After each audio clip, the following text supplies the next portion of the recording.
Nebraska, 1902. A cattle baron with 2 dead marriages and no heir stands in a dim warehouse where desperate women are sold like livestock. When bidding stalls at $20 for a woman doctors declared barren, Silas Redmond shocks the room with a single word: one. $1. One chance. One woman who would give him 7 children and change the American West forever. This is their story. A transaction that became a dynasty. Stay until the end and comment your city so I can see how far this incredible true story reaches across the world. The wind off the Missouri River cut through Council Bluffs like a promise of winter, carrying with it the smell of stockyards and desperation. Silas Redmond stood in the shadows of Morton's warehouse, his broad shoulders draped in a coat that cost more than most men earned in a year, and watched humanity at its lowest ebb. He shouldn't have come. "Mr. Redmond, sir, you don't have to stay for this," his foreman, Dutch Kellerman, murmured beside him. Dutch was a good man, loyal, discreet, and currently looking anywhere but at the makeshift stage where women stood in a ragged line, each holding a handwritten card with a number. "We can leave right now. No one would think less of you." Silas said nothing. His pale gray eyes that men said could freeze a river in July, remained fixed on the proceedings. At 42, Silas Redmond was a man carved from Nebraska granite and cattle fortune. He owned 18,000 acres of prime grazing land, employed 63 men, and controlled livestock operations across 3 counties. Banks courted his deposits, politicians sought his endorsement, railroad magnates invited him to their private cars, and he was utterly, devastatingly alone. "Gentlemen!" The auctioneer, a greasy-haired man named Pritchard, clapped his hands together. "Let's continue, shall we? These fine women are seeking respectable marriages, and you fine gentlemen are seeking, well, companionship of the domestic variety. Everyone benefits from these arrangements. Everyone wins." Silas's jaw tightened. The euphemisms were almost more offensive than the naked truth. This was a meat market for human beings. Women with nowhere else to turn, men too desperate or damaged to find wives through conventional means. The matrimonial agency advertised discreetly in newspapers across the Midwest, promising practical unions for practical people. The women on that stage wore desperation like ill-fitting clothes. Some were too young, barely past girlhood. Others were weathered by hard years, their eyes hollow with hunger or grief. A widow clutching a baby, a girl with a healing black eye. Each held their numbered card with trembling or defiant hands, depending on what life had left them. "Number 7, Pritchard announced. "Miss Sarah Clemens, age 19, excellent cook, experience with children." "She pregnant?" someone called from the crowd. "I am not," the girl burst out, her face flaming red. "Then why ain't you married proper?" another voice jeered. Pritchard held up his hands. "Gentlemen, please, Miss Clemens comes from good Methodist stock. Her father's farm failed, and she seeks a respectable Christian marriage. Shall we start the bidding at $40? Silas turned to leave. This was madness. He'd come because Dutch had mentioned it casually 3 weeks ago. "Heard there's a marriage bureau in Council Bluffs, boss, if you're still considering," and because Silas had spent another sleepless night in his 14-room house with only the ticking of 7 different clocks for company. 2 marriages, 2 failures, 2 women who'd looked at his money with stars in their eyes, and at him with barely concealed revulsion. Catherine, his first wife, had lasted 14 months before dying of complications from a miscarriage. She'd been 17, the daughter of a railroad executive, and she'd cried every night for her mother. Silas had tried to be gentle with her, patient, but gentleness wasn't in his nature, and patience had its limits. When she died, he'd felt relief more than grief, and hated himself for it. Margaret, the second, had been a calculated choice. A 30-year-old widow from Omaha, practical and plain, who'd seemed like she understood what marriage to a man like Silas required. No romance, no illusions. She'd lasted 3 years before running off with a traveling salesman, leaving a note that said simply, "I cannot breathe in your shadow." After that, Silas had stopped trying. He built his empire instead, bought more land, bred better cattle, expanded his horse program, made money hand over fist. and went home every night to empty rooms and cold dinners and the slow, crushing realization that all his wealth couldn't buy what mattered most: an heir. Someone to carry forward what he'd built. Someone to justify the decades of brutal work, the sacrifices, the isolation. Boss. Dutch touched his elbow. Wait. I'm not buying a wife like a head of cattle, Dutch. Just look at number 12. Silas looked. She stood at the far end of the line, almost forgotten in the auctioneer's enthusiasm for younger prospects. Late 20s, perhaps 30. Tall for a woman, she'd meet his shoulder easily, with dark auburn hair pulled back in a simple bun. Her dress was mended but clean, her posture straight despite obvious exhaustion. But it was her face that caught him. Strong-boned, intelligent, with the kind of beauty that age would only sharpen rather than diminish. And her eyes. Even from across the warehouse, he could see they weren't the defeated eyes of the other women. They were watchful, assessing, calculating odds with the cold pragmatism of someone who'd stopped expecting mercy from the world. Number 12, Pritchard finally called, his enthusiasm notably dimmed. Mrs. Evelyn Mercer, age 28, widowed, experienced in household management and animal husbandry. Why is she on that stage if she's so damn capable? Someone interrupted. Evelyn's expression didn't change, but Silas saw her fingers tighten around her number card. Pritchard cleared his throat uncomfortably. Mrs. Mercer's late husband left her with debts rather than assets. She seeks a practical arrangement with a man of means who understands that matrimony is, at its core, a partnership of mutual benefit. What's wrong with her? Another voice demanded. Woman that age should have had 3 or 4 babies by now. She barren? The word hung in the air like smoke. Several men who'd been watching with interest immediately looked away. Barren. The kiss of death for a woman on this stage. No one wanted to pay good money for a wife who couldn't provide the most basic return on investment. The previous marriage was childless, Pritchard admitted reluctantly. However, she's barren, the heckler confirmed with satisfaction. Not worth $10. Silas watched Evelyn's face as the warehouse buzzed with dismissive chatter. She didn't flinch, didn't plead, didn't show any emotion at all. She simply stood there, holding her number card, waiting for whatever came next with the weary dignity of someone who'd endured worse humiliations and survived them. Something in that stillness called to him.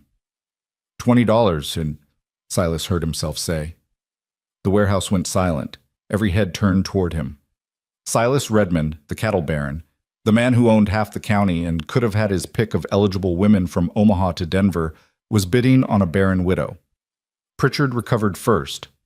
Mr. Redmond, yes, sir, $20 for number 12, an excellent choice, a woman of quality and experience. 15, someone countered nervously. I'll give 15. The bid stands at 20, Pritchard announced.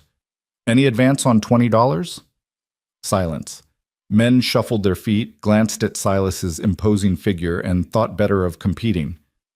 Going once, going twice. Wait. Evelyn's voice cut through the warehouse, clear and steady. Before you finish that count, I need to say something. Pritchard blinked. Mrs. Mercer, that's not really how this... The gentleman has a right to know what he's buying. Evelyn looked directly at Silas for the first time, and he felt the impact of that gaze like a physical blow. Intelligence burned there, and something else, a core of absolute unbending honesty. I was married 4 years to Henry Mercer. We had no children. A doctor in Chicago told me my womb was tilted wrong, that I'd never conceive, but I'm not certain he was right. The warehouse erupted in murmurs. Women didn't speak about such things in public. Hell, women didn't speak about such things at all. I can read and write and keep accounts, Evelyn continued, her voice never wavering. I can manage a household of any size. I can butcher a hog, birth a calf, and nurse a man through pneumonia. I don't complain, I don't gossip, and I don't steal. But I cannot promise you children, sir. If that's what you need most, save your $20. Pritchard looked like he wanted to physically remove her from the stage.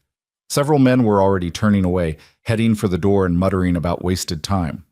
Silas stepped forward. The crowd parted instinctively. He'd been called intimidating, cold, brutal. Men who worked for him knew better than to meet his eyes when he was angry. He'd built his reputation on absolute control, zero tolerance for weakness, and the kind of ruthless efficiency that turned dirt into gold. He stopped directly in front of the stage. Evelyn didn't look away. "You believe the doctor was wrong?" Silas asked quietly. "I believe doctors are men," Evelyn replied.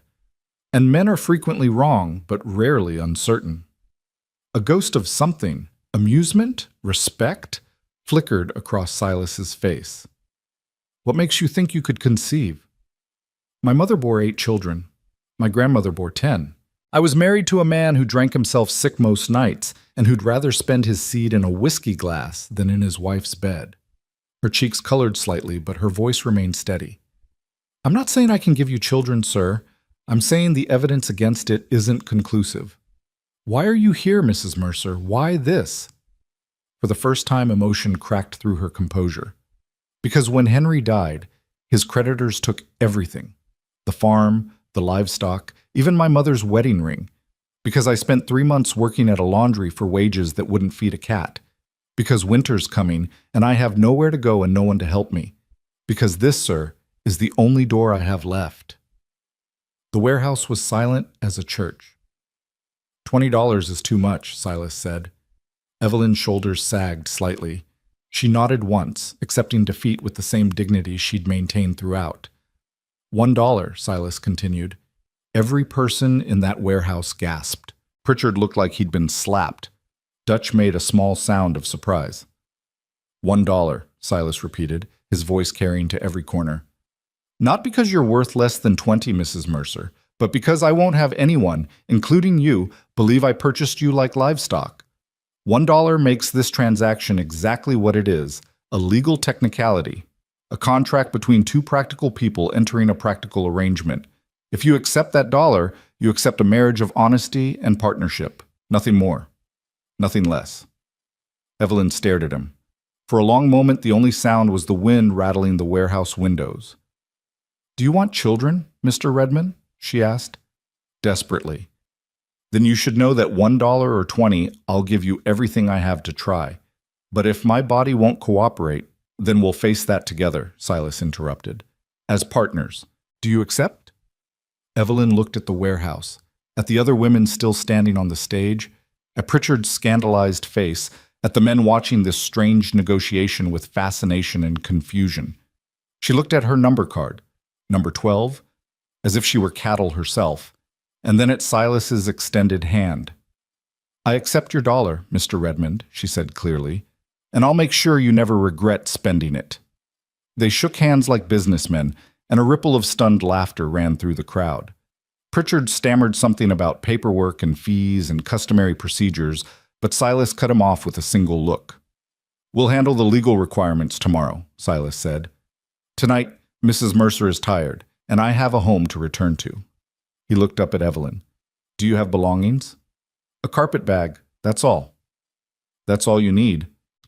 20 minutes later, Evelyn sat in the back of Silas's carriage, her carpet bag at her feet, watching Council Bluffs disappear into the darkness. Dutch drove, leaving Silas and Evelyn alone in the passenger compartment with a lantern swaying between them. For a long time, neither spoke. "I should tell you about the house," Silas finally said. "It's large, 14 rooms, most of them empty. I have a housekeeper, Mrs. Chen, who comes 3 times a week.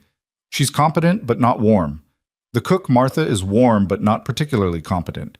You'll have full authority over household management if you want it, or you can leave things as they are." Evelyn nodded slowly. "What happened to your previous wives, Mr. Redmond?" "You heard about them." "Everyone's heard about them. 2 dead wives makes for good gossip." "Catherine died in childbirth. Margaret ran away with a salesman." Silas's voice was flat, emotionless. "Neither event was mysterious or suspicious, if that's what concerns you." "It doesn't concern me." Evelyn met his eyes. "I'm just trying to understand what kind of marriage you're expecting. Am I replacing Catherine or Margaret? Because I can't be a girl who cries for her mother, and I won't be a woman who suffocates in anyone's shadow." Silas studied her for a long moment. "What kind of marriage are you expecting, Mrs. Mercer?" "Honest work for honest compensation, respect for competence. And if I do give you children, sir, I expect them to know their mother is more than a brood mare." "Fair terms." Silas extended his hand again. We have an agreement.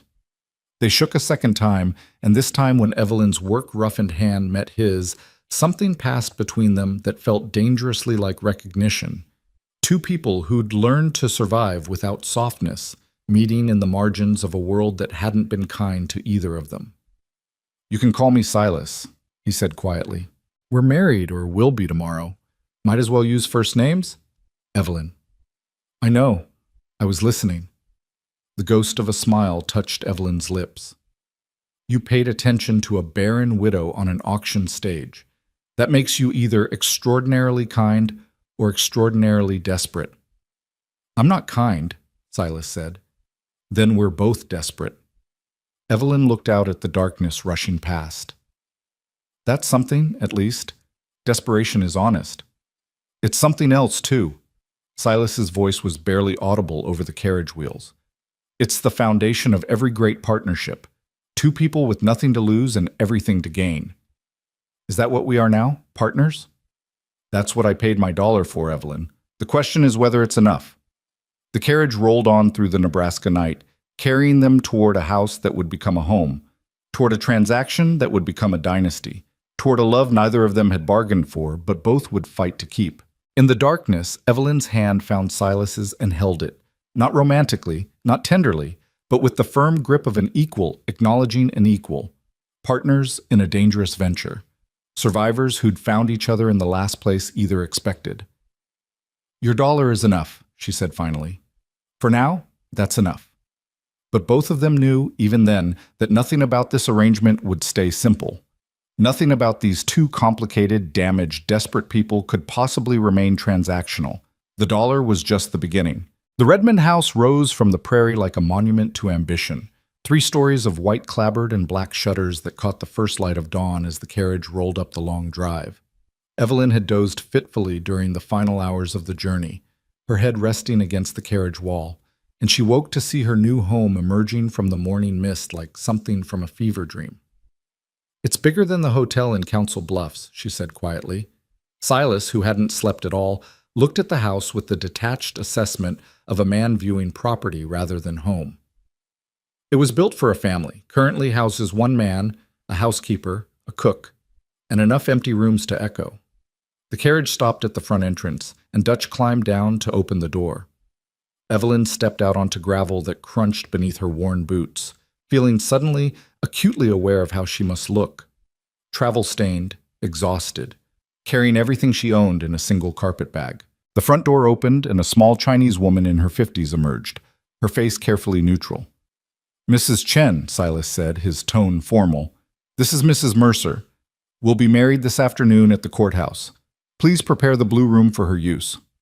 Mrs. Chen's eyes flickered to Evelyn, taking in every detail with the swift efficiency of long practice. Yes, Mr. Redmond, will Mrs. Mercer require breakfast? I would appreciate that, Evelyn said before Silas could answer. Thank you. Something shifted in Mrs. Chen's expression, approval perhaps, or at least acknowledgement. She nodded once and disappeared back into the house. Silas gestured for Evelyn to follow, and she stepped across the threshold into her new life. The interior matched the exterior's ambitions, high ceilings, polished floors, furniture that looked expensive and uncomfortable. Everything was clean, orderly, and utterly devoid of personality. It was a house that had never been a home, rooms that had never heard children's laughter, or a woman singing, or any of the small sounds that made a space feel lived in rather than merely occupied. The parlor's there, Silas said, pointing to a room with stiff-backed chairs arranged like soldiers on parade. Dining room through that door. My office is off limits. I keep business records there. Kitchen's in the back. Upstairs are the bedrooms. The blue room has its own washroom. You'll have privacy. Evelyn turned to face him. And where do you sleep? Master bedroom, east wing, opposite end of the hall from the blue room. Quite a distance. That's intentional. Silas's jaw tightened. I won't force myself on you, Evelyn. You agreed to a practical arrangement. When and if we consummate this marriage, it'll be because we've both decided it's appropriate, not before. We want children, Evelyn said bluntly. That requires consummation. Putting me at the opposite end of the house seems counterproductive. A muscle jumped in Silas's cheek. I'm trying to be respectful. I appreciate that. But let's be clear about something. Evelyn set down her carpetbag and faced him squarely. I didn't accept your dollar to be treated like a piece of china that might break. I'm not Catherine, crying for her mother. I'm not Margaret, looking to suffocate.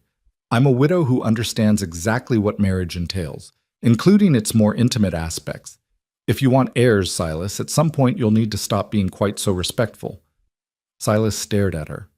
In 36 hours, he'd watched this woman stand on an auction block with dignity and tact, negotiate her own sale with brutal honesty, spend a sleepless night in a carriage without complaint, and now calmly discuss conjugal relations in his front hallway as if she were talking about crop rotation. He'd expected many things from this arrangement. He hadn't expected to feel respect. You're not what I thought you'd be, he said finally. Neither are you. Evelyn picked up her carpetbag. Now, where's this blue room? I'd like to wash before breakfast, and we apparently have a wedding to attend this afternoon. Mrs. Chen appeared silently in the hallway, her face still carefully neutral. I'll show you upstairs, Mrs. Mercer. Evelyn followed her up the wide staircase, leaving Silas standing alone in his empty house, wondering what exactly he'd brought home from Council Bluffs. Not a desperate woman grateful for rescue. Not a submissive wife who'd fade into the wallpaper. Something else entirely. Something that might actually change the carefully controlled emptiness he'd built around himself. The thought should have terrified him. Instead, he felt something he hadn't experienced in years. Anticipation. The courthouse ceremony that afternoon was as practical and emotionless as their arrangement. Judge Whitmore, who'd handled legal matters for Silas for 15 years, performed the service with brisk efficiency in his chambers. Dutch and the court clerk served as witnesses. The whole affair took 7 minutes. You may kiss your bride, Judge Whitmore said without enthusiasm. Silas looked at Evelyn. She looked back. By unspoken agreement, they shook hands instead. That's not traditional, the judge observed. Neither is this marriage, Silas replied, but it's legal, which is all that matters. They signed the certificate, paid the fee, and left as Mr. and Mrs. Silas Redmond. In the carriage back to the house, Evelyn examined the simple gold band Silas had placed on her finger. He'd bought it that morning while she'd bathed and changed into the one good dress from her carpetbag. It fits, she said. I estimated. You have practical hands, not small, not large. Is that a compliment? It's an observation. Silas looked out the window at his land rolling past, thousands of acres of grass and cattle and wealth built from nothing. I'm not good at compliments, Evelyn. I'm good at observations, assessments, strategies. If you're expecting pretty words and romantic gestures, you'll be disappointed. I'm expecting honesty and respect, Evelyn said. Romance is for people who can afford illusions. We can't. No, Silas agreed quietly. We can't. That night, Evelyn learned the true geography of her new life. The house was even larger than she'd initially realized, with rooms that served no purpose and hallways that led nowhere in particular. She found the kitchen, where Martha, the cook, was a round woman in her 60s who looked delighted to finally have another woman in the house. Lord be praised, Martha said, wiping her hands on her apron. 13 years I've been cooking for that man, and he eats like he's taking medicine. No joy in it, no appreciation, just fuel. Maybe now we'll have actual meals instead of slabs of meat and boiled potatoes. Mr. Redmond doesn't care for elaborate food? Evelyn asked. Mr. Redmond doesn't care for anything that isn't cattle or land. Martha lowered her voice conspiratorially. Between you and me, Mrs. Redmond, that man needs more than a wife. He needs a reason to be human again. 2 dead marriages will do that to a person, turn them cold. But you look like you've got spine. Maybe you'll thaw him out. Evelyn wasn't sure about thawing, but she understood survival, and survival meant establishing her place in this household quickly and firmly. Over the next 3 days, she began quietly taking inventory of everything, supplies, schedules, inefficiencies. She watched how Mrs. Chen cleaned the same rooms over and over, because there was nothing else to clean. She noticed Martha preparing elaborate meals that Silas consumed without comment. She observed the ranch hands who came to the house for instructions, the way they spoke to Silas with respect but not warmth, fear but not loyalty. She saw an empire held together by one man's iron will, with no foundation beneath it except his own relentless control. On the fourth evening, she found Silas in his office, working by lamplight, though it was past 10 o'clock. She knocked on the doorframe. "You said this room was off limits," Silas said without looking up from his ledgers. "You also said I had authority over household management. I need to discuss accounts." Now he looked up. "What accounts?" Evelyn entered and placed a sheet of paper on his desk. "Martha's been ordering provisions for a household of 15. We're feeding 3 people and occasional ranch hands. Mrs. Chen is cleaning empty rooms twice a week that haven't been used in years. You're paying for services you don't need and wasting resources on maintenance that serves no purpose. I've calculated that we can reduce household expenses by 30% with no loss of quality or comfort." Silas studied the paper, his expression unreadable. "You've been here 4 days. Long enough to see waste, unless you enjoy spending money unnecessarily." "I don't enjoy anything unnecessarily." Silas set down his pen and leaned back in his chair, regarding her with those pale gray eyes. "You're proposing to take over household management entirely." "I'm proposing to do what I told you I could do, manage a household of any size. Right now, this household is managed for show rather than function. That might have made sense when you were trying to impress wives who cared about such things. I don't. I care about efficiency." A ghost of that almost smile touched Silas's face. "You're criticizing how I run my house." "I'm observing inefficiencies. Would you prefer I pretend not to notice them?" "No?" Silas pulled the paper closer, studying her neat columns of figures. "No, I wouldn't." "All right, Mrs. Redmond, the household is yours. Make whatever changes you see fit, but I'll expect those savings you promised. You'll get them." Evelyn turned to leave, then paused. "One more thing." "Yes?" "You can't build a legacy working 16-hour days and sleeping 4 hours a night. Whatever you're trying to prove to yourself, it's not sustainable. You need rest, proper meals, and occasional human interaction that doesn't involve cattle prices." Silas's expression hardened. "I'll manage my own schedule. And I'll manage the household, which includes ensuring its occupants remain healthy enough to occupy it. That's my job now, Silas. You hired me to do it. Let me." They stared at each other across the desk, neither willing to back down. Finally, Silas nodded once, curtly. "You're remarkably bold for a woman who arrived here with nothing but a carpet bag." "I didn't arrive with nothing," Evelyn replied. "I arrived with skills, intelligence, and an agreement that we'd be partners. Partners tell each other uncomfortable truths. Get used to it." She left him sitting there, and Silas found himself staring at the closed door with an emotion he couldn't quite identify. Irritation? Respect? Something else that felt dangerously close to admiration? The next morning he came down to breakfast and found the dining room transformed. Fresh flowers on the table, wild prairie roses that must have taken effort to find and arrange, curtains open to let in morning sun, and a meal that actually looked appetizing rather than merely nutritious. Eggs cooked with cream and herbs, fresh bread that was still warm, coffee that didn't taste like it had been boiled for hours. Evelyn sat across from him, calmly eating, as if this weren't a revolution. "Martha's pleased to finally cook properly," she said. "Mrs. Chen has been reassigned to projects that actually need doing, and I've given them both a half-day off each week. You were working them 7 days without respite. That's not efficiency, Silas. That's cruelty." Silas set down his fork. "You've been here less than a week and you're restructuring my entire household." "Yes. Is there a problem?" "No." He picked up his fork again, tasting the eggs. They were good. Better than good. When was the last time he'd actually enjoyed a meal? "No problem. Carry on, Mrs. Redmond." But that evening, when Evelyn retired to her room, she found a small package on her bed. Inside was a book, a new edition of agricultural science journals from the university. No note, no explanation, just an acknowledgement that she could read, that she was interested in such things, that someone had noticed. She sat on the edge of the bed, holding the book, and felt something crack in the careful walls she'd built around her heart. By the end of the second week, a rhythm had established itself. Silas rose at dawn and worked until evening, coming in for meals that Evelyn ensured were served at regular times. She managed the household with quiet efficiency, solving problems before they became crises, anticipating needs before they were voiced. The house slowly began to feel less like a museum and more like a place where people actually lived. But at night, they remained at opposite ends of the long hallway. The practical need that had brought them together, children, heirs, hung unspoken between them like fog. It was Evelyn who finally addressed it. She found Silas in the library one evening, reading reports by lamplight.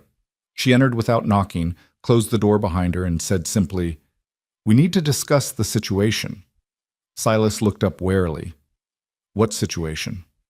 "The situation where we're married, supposedly trying for children, but haven't so much as touched each other beyond that handshake in Council Bluffs." Evelyn sat down in the chair across from him. "I understand you're trying to be respectful. I appreciate it. But at some point, respect becomes avoidance, and avoidance won't give you the airs you need." Silas's jaw tightened. "You want me to— what, exactly? Schedule conjugal relations like a business appointment?" "I want us to acknowledge that this aspect of our marriage can't be ignored indefinitely. We're adults. We understand biology. If I'm not barren, and we won't know unless we try, then trying requires certain actions." "Christ, Evelyn." Silas stood abruptly, walking to the window. "You talk about this like it's crop rotation. Would you prefer I blush and stammer and pretend to be shocked by the concept of marital intimacy?" Evelyn rose and joined him at the window. "I'm 28 years old. I was married for 4 years. I'm not ignorant, Silas, and I'm not fragile. What I am is practical." "Practical?" Silas laughed without humor. "Is that what we're calling it? What would you call it?"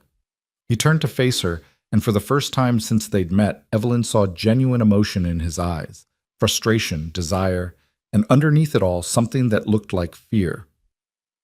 "I would call it complicated," he said quietly. "Catherine was terrified of me. Every time I touched her, she flinched. Margaret tolerated it, but barely. She'd lie there like a corpse and count the minutes until I was finished. You talk about this like it's simple mathematics, but it's not. It's 2 people in a bed together, and I have no reason to believe I'll be any better at satisfying you than I was at satisfying them." The honesty of it struck Evelyn silent. She'd expected resistance, perhaps, or awkwardness, not this raw admission of inadequacy from a man who seemed unshakable in every other aspect of his life.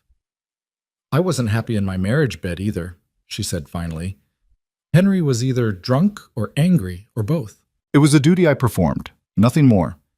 I don't expect poetry or passion from you, Silas. I expect the same thing I expect from every other aspect of our partnership: honest effort and mutual respect." "That's all?" "That's everything." Evelyn met his eyes steadily. "I don't need you to be a romantic hero. I need you to be a partner who's willing to try. We can figure out the rest as we go." Silas studied her face in the lamplight. She didn't look away, didn't blush, didn't give any indication that this conversation embarrassed or frightened her. Just practical, honest Evelyn, solving another problem with the same straightforward efficiency she applied to everything else. "All right," he said quietly. "When?" "That's up to you." "Tonight, then, if you're willing." Evelyn nodded once. "I'm willing." They stood there awkwardly for a moment, neither quite sure how to transition from negotiation to intimacy. Finally, Silas offered his hand, and Evelyn took it. Her palm was warm against his, roughened by work but steady. They walked together through the quiet house, up the stairs, past the empty rooms and silent hallways, to the master bedroom that Silas had occupied alone for so many years. He lit the lamp beside the bed with hands that weren't quite steady. Evelyn closed the door and began unfastening her dress with the practical efficiency she brought to every task. "Wait," Silas said. She paused, her hands on the buttons at her throat. "I want to do it," he said quietly. "If that's all right. I don't want this to feel like a transaction." "It is a transaction," Evelyn replied gently, "but that doesn't mean it can't be kind." She stood still as he approached, his large hands surprisingly gentle as they worked the buttons of her dress. He was careful, methodical, treating her clothing as if it were precious rather than the worn garments of a woman who'd arrived with nothing but a carpetbag. When her dress finally pooled at her feet and she stood in only her chemise and stockings, Silas's breath caught audibly. "What?" Evelyn asked. "You're beautiful," he said simply. "I should have said that before. You're beautiful, and I'm glad you're here." It wasn't poetry, but it was honest, and honesty was what they'd promised each other. Evelyn reached up and touched his face, feeling the roughness of his day-old beard, the tension in his jaw. "I'm glad too," she said. "Now show me that all this brooding intensity translates to something more useful than scaring ranch hands." He laughed, actually laughed, and the sound transformed his face into something younger, lighter. Then he kissed her, and Evelyn discovered that there was considerable difference between her first husband's sloppy, drunken attempts at affection and this careful, thorough attention from a man who did nothing by half measures. What happened next was awkward in places. They barely knew each other, after all, but also surprisingly tender. Silas proved to be a careful lover, attentive to her responses in a way that suggested he'd been telling the truth about his previous marriages. He hadn't known how to please them, but he was willing to learn, willing to wait, willing to try. And Evelyn, who'd spent 4 years enduring rather than enjoying her marital duties, discovered that partnership in bed worked the same way as partnership everywhere else, with honest communication, mutual respect, and the willingness to see each other as equals rather than opponents. Afterward, they lay in the darkness, not quite touching but no longer separated by the length of a hallway. "That wasn't terrible," Evelyn said, and felt Silas's chest shake with silent laughter. High praise. "I'm being honest. It wasn't terrible. Parts of it were actually quite good." "Which parts?" His voice held genuine curiosity rather than masculine pride. "The parts where you paid attention." Evelyn turned on her side to face him. "The parts where you acted like my pleasure mattered as much as yours." "It does matter." Silas reached out tentatively and tucked a strand of hair behind her ear. "If we're going to do this, truly do this, it should matter to both of us." "Then we're in agreement." "We seem to be in agreement about a lot of things." His fingers traced the line of her jaw with surprising gentleness. "You're nothing like what I expected, Evelyn Redmond." "Neither are you, Silas Redmond." They fell asleep like that, not quite embracing but no longer strangers, two practical people who'd entered a practical arrangement and discovered that practicality didn't preclude tenderness. The next morning, Evelyn woke in the master bedroom as dawn light filtered through the curtains. Silas was already up, dressed, sitting in the chair by the window, watching her with an expression she couldn't quite read. "How long have you been staring at me?" she asked. "Not staring, observing." "And what have you observed?" "That you snore slightly, that you steal blankets, that you look younger when you sleep." He stood and came to sit on the edge of the bed. "Also that I'd like you to move your things from the blue room to here, if you're agreeable." Evelyn sat up, holding the sheet against her chest. "We've been married 2 weeks, Silas." "Which is 2 weeks of unnecessary distance between partners." His hand found hers beneath the blankets. "I'm not asking for love, Evelyn. I'm asking for proximity. I'm asking to wake up next to the person I'm building this life with. Is that too much?" "No," Evelyn said quietly. "No, that's not too much." So her things were moved, the single carpet bag that had held her entire life, now unpacked into drawers and closets next to Silas's expensive but austere clothing. The blue room stood empty once again, but this time the emptiness felt different. A door closing rather than opportunity wasted. As autumn deepened into winter, the household settled into new patterns. Evelyn ran the house with quiet authority, implementing changes that increased efficiency without sacrificing comfort. The ranch hands began coming to her with small questions rather than always bothering Silas. Martha's meals became events worth lingering over. Mrs. Chen began smiling occasionally, a rare sight that Silas attributed entirely to Evelyn's practical kindness. And at night, Silas and Evelyn explored their partnership in the privacy of the master bedroom, learning each other's bodies and rhythms with the same methodical attention they brought to everything else. It wasn't passion in the romantic sense, not the all-consuming fire that poets wrote about, but it was warm, comfortable, and increasingly satisfying for both of them. 6 weeks after the wedding, Evelyn missed her monthly courses. She waited another 2 weeks to be certain, consulting the medical books she'd found in Silas's library before saying anything. Then one morning at breakfast, she set down her fork and said simply, "I think I'm pregnant." Silas froze, his coffee cup halfway to his lips. "You're sure?" "As sure as I can be without a doctor's examination. All the signs are there." He set down the cup carefully, as if afraid any sudden movement might shatter the moment. The Chicago doctor was wrong, then. The Chicago doctor was an arrogant fool who made assumptions based on insufficient evidence. Evelyn's hand moved unconsciously to her stomach. Or perhaps I just needed the right partner. Something shifted in Silas's face. Joy, fear, hope, all tangled together in an expression so vulnerable it made Evelyn's throat tighten.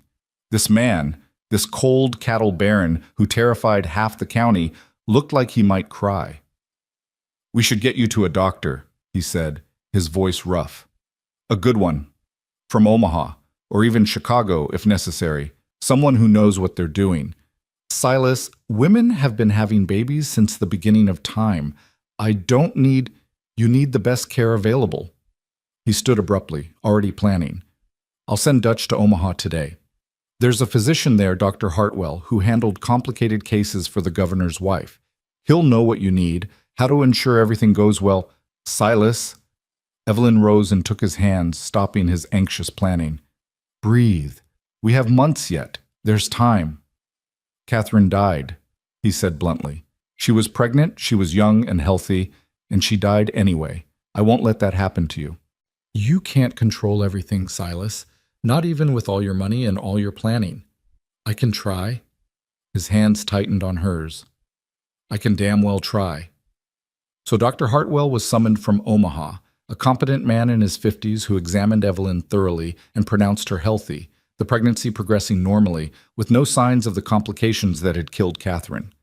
He gave instructions for diet and rest, prescribed various tonics and supplements, and promised to return for monthly examinations. "Your wife is strong," he told Silas privately. "Good bones, good constitution. Barring unforeseen complications, she should do fine.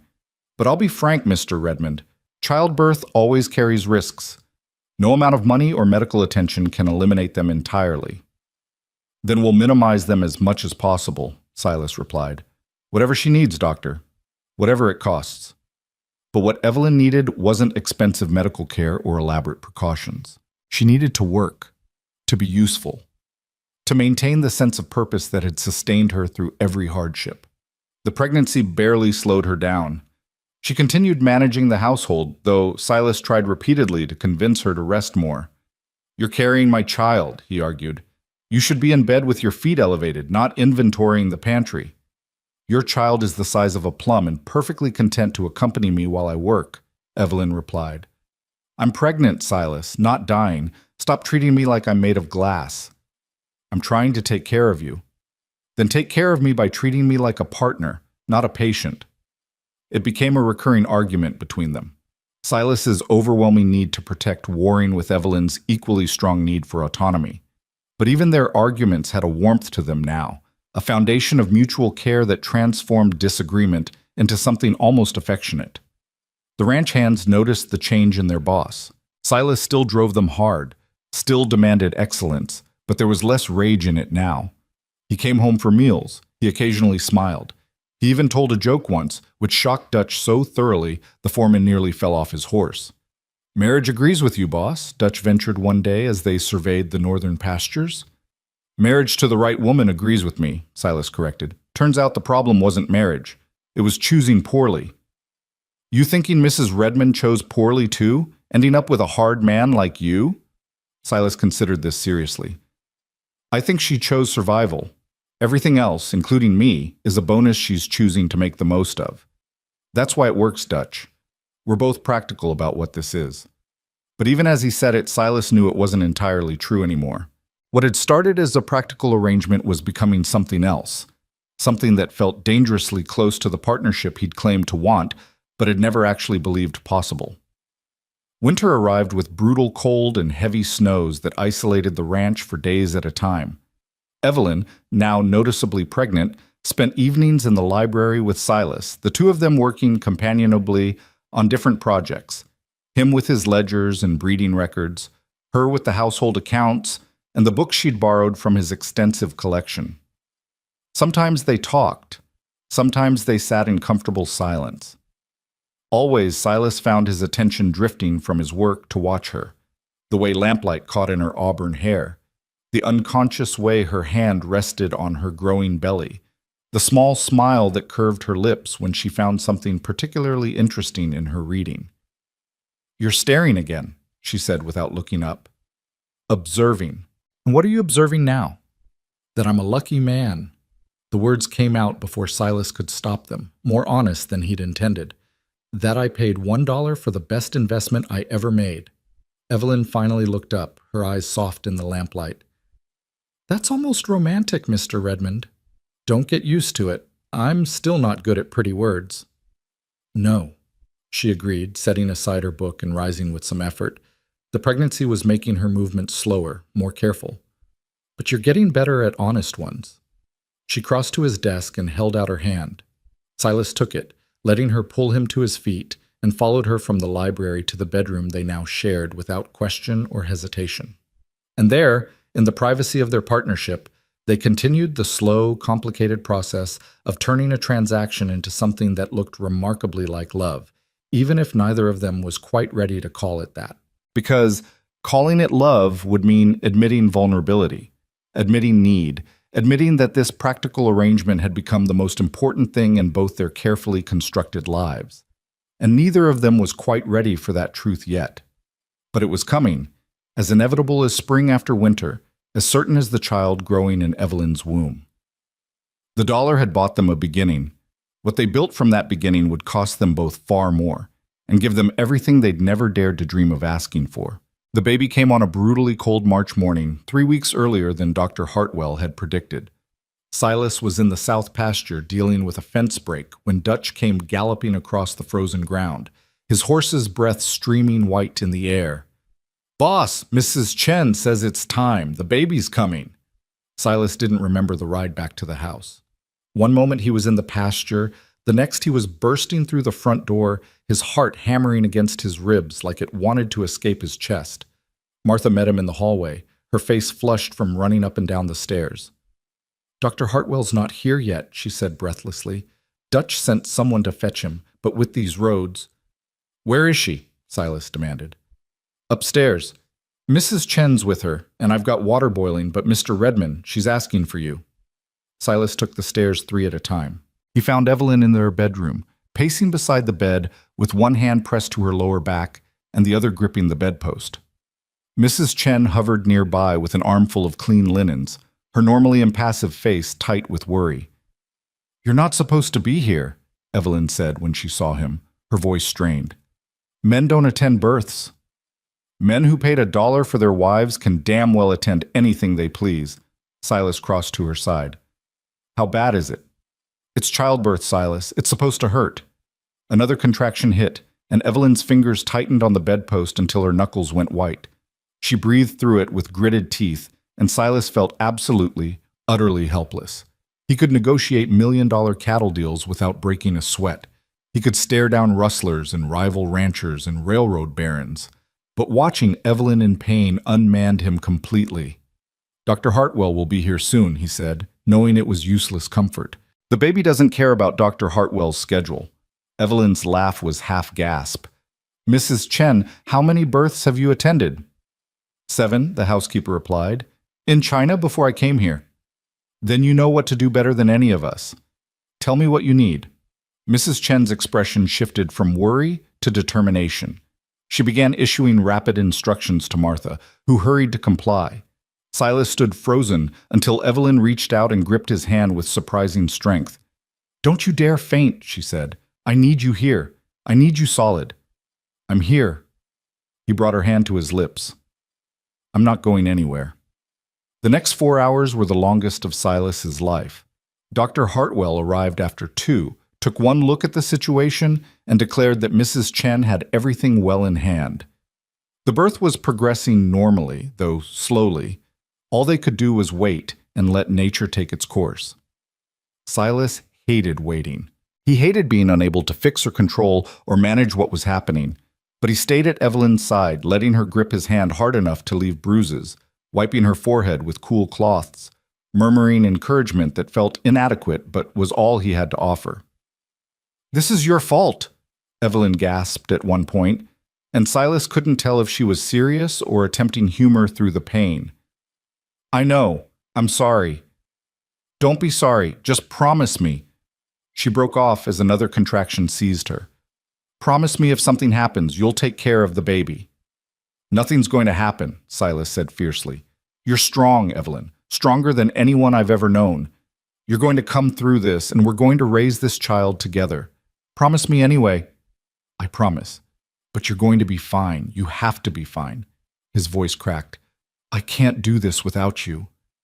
Evelyn's eyes met his, and something passed between them that didn't need words. Then Mrs. Chen was there, telling Evelyn it was time to push, and everything else fell away. The baby boy arrived just as the sun was setting, filling the room with golden light and lusty cries. Dr. Hartwell caught him, cleared his airways, and placed him on Evelyn's chest while she sobbed with relief and exhaustion. "He's perfect," the doctor announced. 10 fingers, 10 toes, excellent lungs. "Congratulations, Mr. and Mrs. Redmond."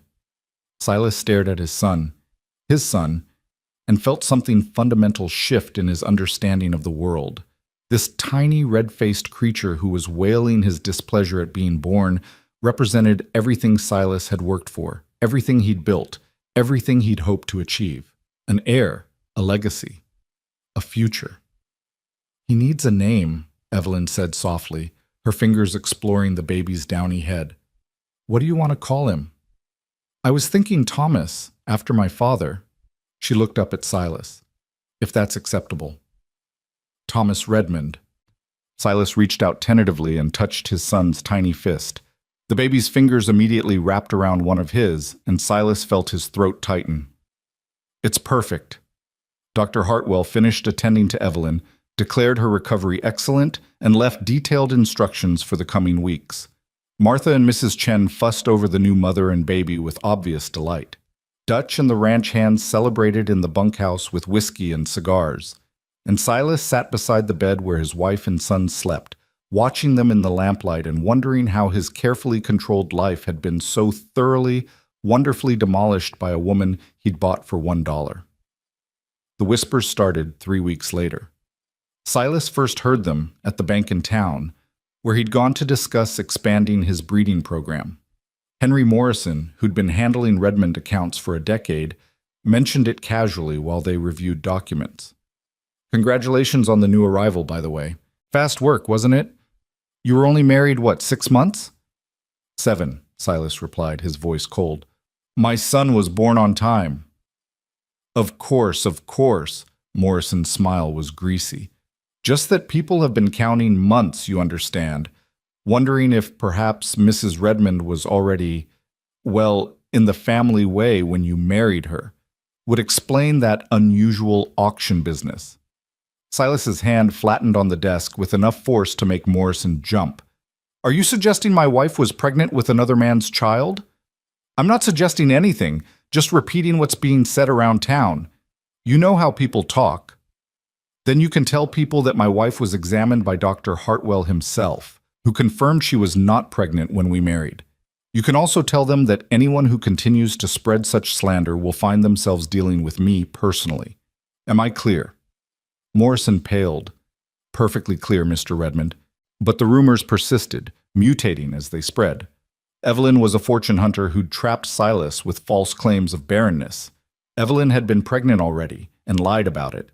Evelyn was a woman of loose morals who'd been sold at auction because no respectable man would have her. The stories grew more elaborate and more vicious with each telling. Evelyn heard them too, though not from Silas, who tried to shield her from the worst of it. Martha let something slip one afternoon while helping with the baby, quickly trying to cover her mistake, but Evelyn's sharp mind had already caught the implication. "What are people saying about me?" she asked directly. Martha's face flushed. "Just nonsense, ma'am. Small-minded people with nothing better to do." "Tell me." So Martha told her, haltingly and apologetically. When she finished, Evelyn sat quietly for a moment, nursing Thomas, her face unreadable. "I see," she said finally. "Thank you for being honest with me, Martha." That evening, she confronted Silas in his office. "Why didn't you tell me what people were saying?" "Because it's vicious gossip that doesn't deserve your attention." Silas set down his pen. "I've been handling it. By threatening people at the bank? Morrison had no right. Morrison is a petty man who repeats what he hears. The problem isn't him, Silas. It's that people are counting months and questioning our son's legitimacy."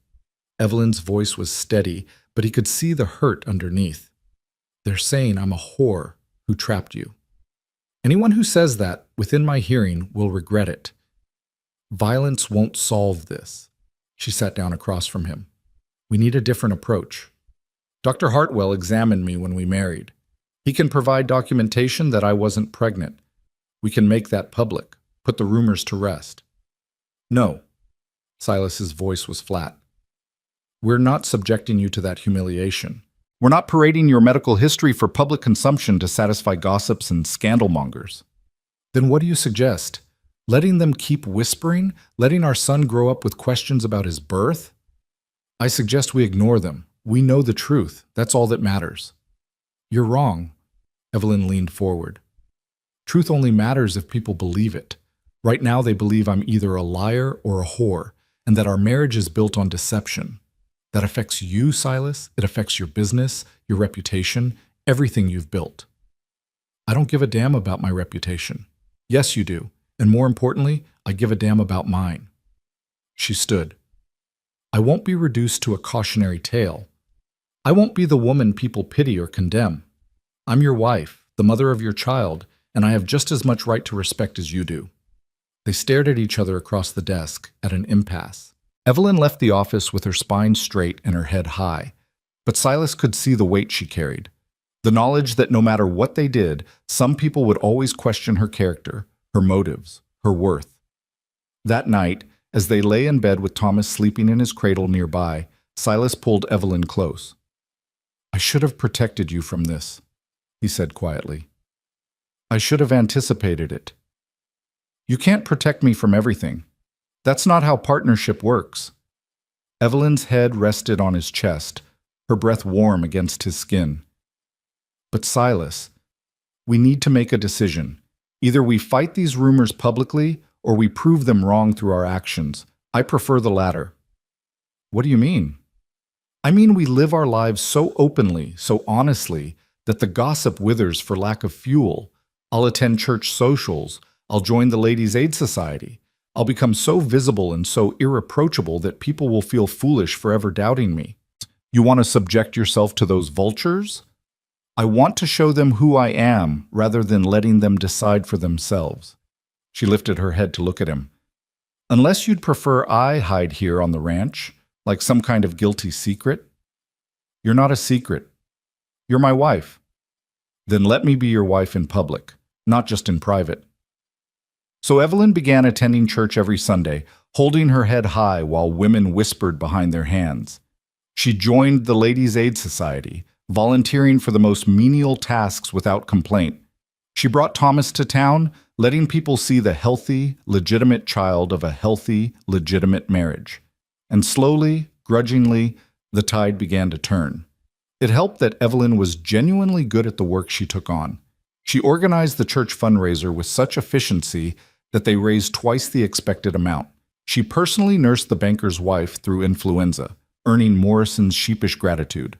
She befriended the wives of Silas's business associates, demonstrating intelligence and competence that made her hard to dismiss or condemn. But there were still holdouts, still people who wanted to believe the worst. It came to a head at the Founders' Day celebration in June. Evelyn had organized much of the event, working with the other society women to create a festival that brought the whole county together. She'd been looking forward to it, seeing it as a final chance to prove herself to the community. She wore her best dress, still simple compared to what the wealthier women wore, but clean and well-fitted, and carried Thomas proudly. Everything was going well until Charlotte Pemberton arrived. Charlotte was old money, the daughter of the original railroad magnate who'd helped found the county. She'd been away at finishing school when Silas married Catherine, and abroad when he married Margaret. This was her first time meeting Evelyn, and she made her opinions clear immediately. "So you're the auction bride," Charlotte said loudly enough for a dozen people to hear. She looked Evelyn up and down with undisguised contempt. "How much did Silas pay for you, dear? I heard it was only $1. Bargain shopping, even for him." Evelyn felt every eye turn toward her. The festival noise seemed to fade, leaving only Charlotte's mocking voice and the weight of public judgment. "Actually, it was exactly $1, Evelyn replied calmly. "And I'd say both Silas and I got considerably more than we bargained for." "How brave of you to admit it." Charlotte's smile was vicious. Most women would be ashamed to confess they were purchased like cattle. But then, you were desperate, weren't they? No family, no prospects, damaged goods. That's enough. The voice came from behind Evelyn, and she turned to see Susan Whitmore, the judge's wife.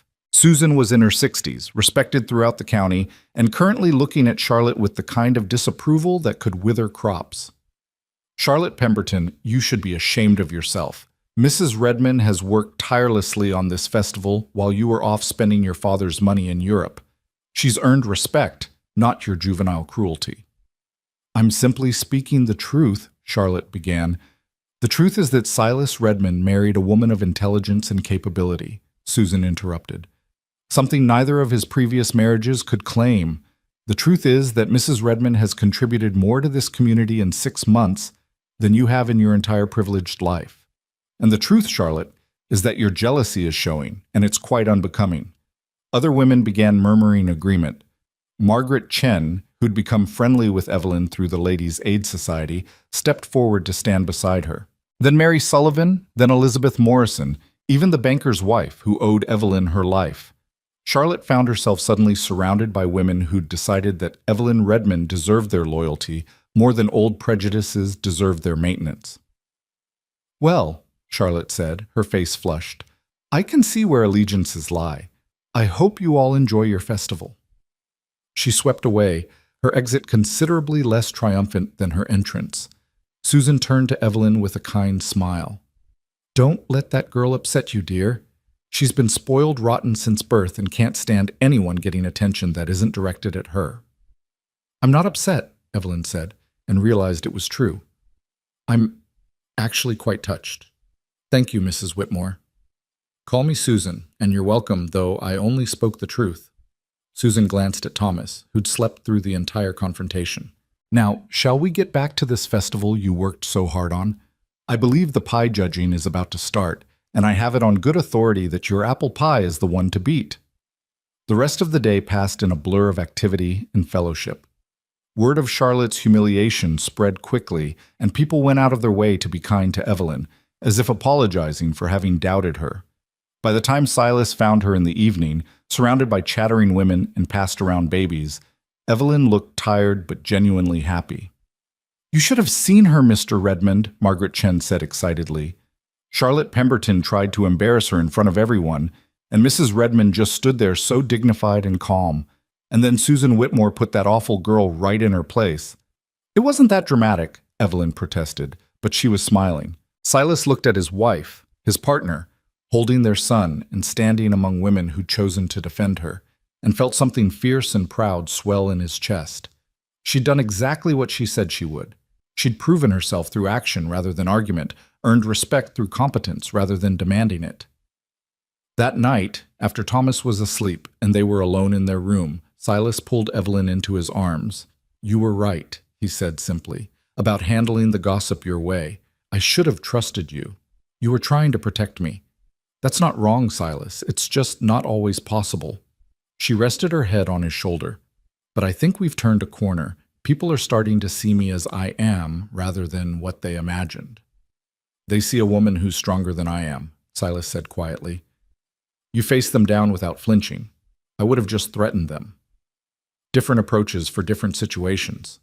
Evelyn pulled back to look at him. "That's what partnership means. You handle the things that require intimidation. I handle the things that require diplomacy. Together, we're formidable." "Formidable," Silas repeated, a smile tugging at his lips. "That's one word for it." "What word would you use?" He kissed her instead of answering, and the kiss spoke volumes that words would have made clumsy. gratitude and pride and affection and something deeper that neither of them was quite ready to name. But it was there, growing stronger with each shared challenge, each moment of partnership, each discovery that what they'd built was far more than a transaction. 6 months later, Evelyn was pregnant again. Thomas was just learning to walk, tottering around the house with Mrs. Chen following anxiously behind him when Evelyn confirmed her suspicions. This time, there was no dramatic announcement, no worry about whether it would work. Just a quiet conversation in their bedroom one evening. "It seems our partnership continues to be productive," she said with dry humor. Silas, who'd been removing his boots, froze. "You're certain?" "As certain as I was with Thomas. All the same signs." She came to sit beside him on the bed. "Dr. Hartwell says I'm healthy, the pregnancy is progressing normally, and I should expect another spring delivery. 2 children in 2 years. Silas shook his head in wonder. "The Barren woman gives me 2 sons. We don't know it's a son yet." "Daughter, then." "I'm not particular." He reached out to touch her still flat stomach. "Are you happy about this?" Evelyn considered the question seriously. "I'm content. Thomas is wonderful but exhausting. Another baby so soon will be challenging. But yes, I'm happy. This is what we wanted, isn't it? A family?" "It is." Silas pulled her closer. "Though I worry about you, the last birth was difficult."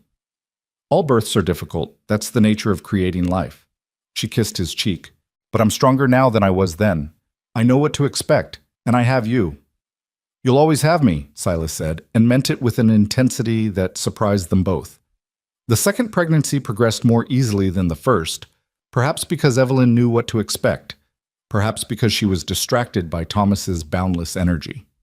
She continued managing the household, though she grudgingly accepted more help from Martha and Mrs. Chen as she grew larger. But it was during this pregnancy that Evelyn began to take a real interest in Silas's horse breeding program. She'd always been intelligent about livestock. She'd mentioned animal husbandry at that first auction, after all. But she'd focused primarily on household management in her first year of marriage. Now, with systems in place and staff she trusted, Evelyn found herself with time to explore other aspects of the ranch. She started by simply observing. She'd walk down to the stables with Thomas, letting him pet the gentle mares while she watched the breeding program with assessing eyes. Silas noticed her interest and began explaining his methods, bloodlines he was developing, traits he was trying to enhance, the careful record-keeping that tracked each animal's lineage and performance. "You're thinking something," he said one afternoon, watching her frown at the breeding charts. "I'm thinking you're focused entirely on physical traits," Evelyn replied. "Size, strength, speed. But what about temperament?" "Temperament? A horse can be magnificent physically, but worthless if it's too skittish or aggressive to train properly. You're breeding for power, but power needs to be manageable." She pointed to one of the charts. "The stallion you're planning to use, he's thrown 3 foals that were so high-strung they had to be sold at a loss. Yet you keep using him because his conformation is perfect." Silas looked at the chart with new eyes. "I never thought about it that way." "Because you're approaching this like a man who wants impressive livestock. I'm approaching it like a woman who needs animals that can actually be used." Evelyn's hand moved to her swelling belly. "If you want to build a breeding program that's truly valuable, you need horses that combine physical excellence with trainability, otherwise you're just producing beautiful problems." It was like a door opening in Silas's mind. Evelyn was right. He'd been so focused on creating impressive specimens that he'd overlooked the practical requirements of the people who'd actually buy and use those horses. Over the next weeks, he found himself increasingly consulting her on breeding decisions, valuing her instinct for balance and practicality that complemented his drive for excellence. "You have a gift for this," he told her one evening as they reviewed breeding records together. "I have a gift for seeing what's actually needed rather than what's impressive," Evelyn corrected. "It's the same skill I use managing the household. Efficiency and results matter more than show." "Then I want you managing the breeding program with me, not just advising, actually running it alongside me." Evelyn looked up from the records, surprised. "Silas, women don't run cattle operations, I know. But this is horse breeding, not cattle. It's considered more genteel. And more importantly, you're better at it than I am in some ways. Why would I ignore that advantage because of arbitrary rules about what women can and can't do? Your business associates won't like it. My business associates can adjust their expectations or take their business elsewhere. Silas's voice was firm. You're my partner, Evelyn, in everything. That includes the parts of this ranch that actually interest you. So Evelyn became involved in the breeding program, and it transformed under her practical influence. They began selecting for temperament alongside physical traits, creating horses that were not only beautiful, but reliably trainable. Word spread, and buyers began specifically requesting Redmond horses for their combination of quality and manageability. The operation was thriving when Evelyn went into labor with their second child in April of 1904. This birth was faster than the first, but more difficult. The baby was larger, the labor more intense, and there came a moment, a terrible, endless moment, when Dr. Hartwell's face went tight with worry and Silas felt his heart stop in his chest. "What's wrong?" he demanded. "The baby's turned wrong. Shoulder presentation." Dr. Hartwell was already rolling up his sleeves. "Mrs. Redmond, I need you to stop pushing for a moment. I need to turn the baby manually, and it's going to hurt." "Do it," Evelyn gasped. "Just do it." What followed was the worst hour of Silas's life. Evelyn's screams seemed to echo off the walls, and there was blood, so much blood, and Dr. Hartwell working with grim determination while Mrs. Chen held Evelyn's hand and whispered encouragement in Chinese. "I can't," Evelyn sobbed at one point. "I can't. It hurts too much." "You can," Silas said fiercely, gripping her other hand. "You're the strongest person I know, Evelyn. You're going to do this. You're going to bring our baby into this world, and then you're going to recover, and we're going to raise our children together. You hear me? Together." "Together," Evelyn whispered, and found the strength for one more push. The baby girl arrived in a rush of fluid and blood and desperate crying. Dr. Hartwell caught her, cleared her airways, and placed her on Evelyn's chest while he and Mrs. Chen worked frantically to stem the bleeding. "She's beautiful," Evelyn said weakly, her face gray with exhaustion and blood loss. "Silas, she's—" "Don't talk," Silas ordered, his voice rough with fear. "Save your strength. Dr. Hartwell, will she—" "The bleeding is stopping," the doctor said, though he didn't look up from his work. "But Mrs. Redmond has lost a significant amount of blood. The next few hours are critical."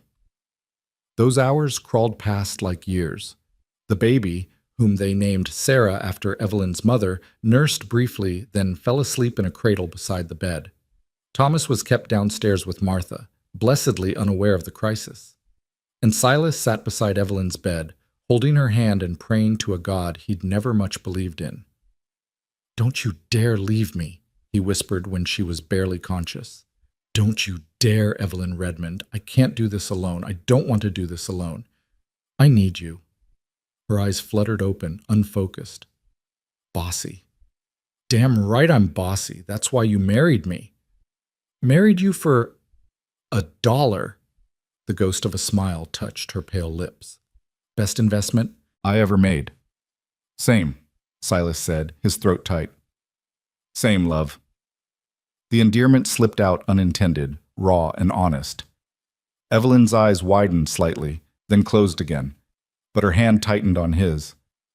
"Love," she murmured, "took you long enough to say it."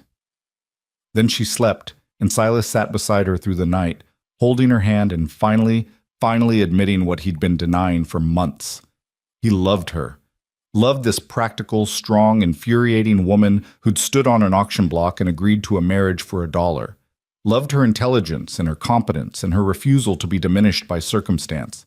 Loved the way she'd transformed his empty house into a home, his cold existence into a life worth living. Loved her with an intensity that terrified him because it meant she had the power to destroy him simply by leaving. But she didn't leave.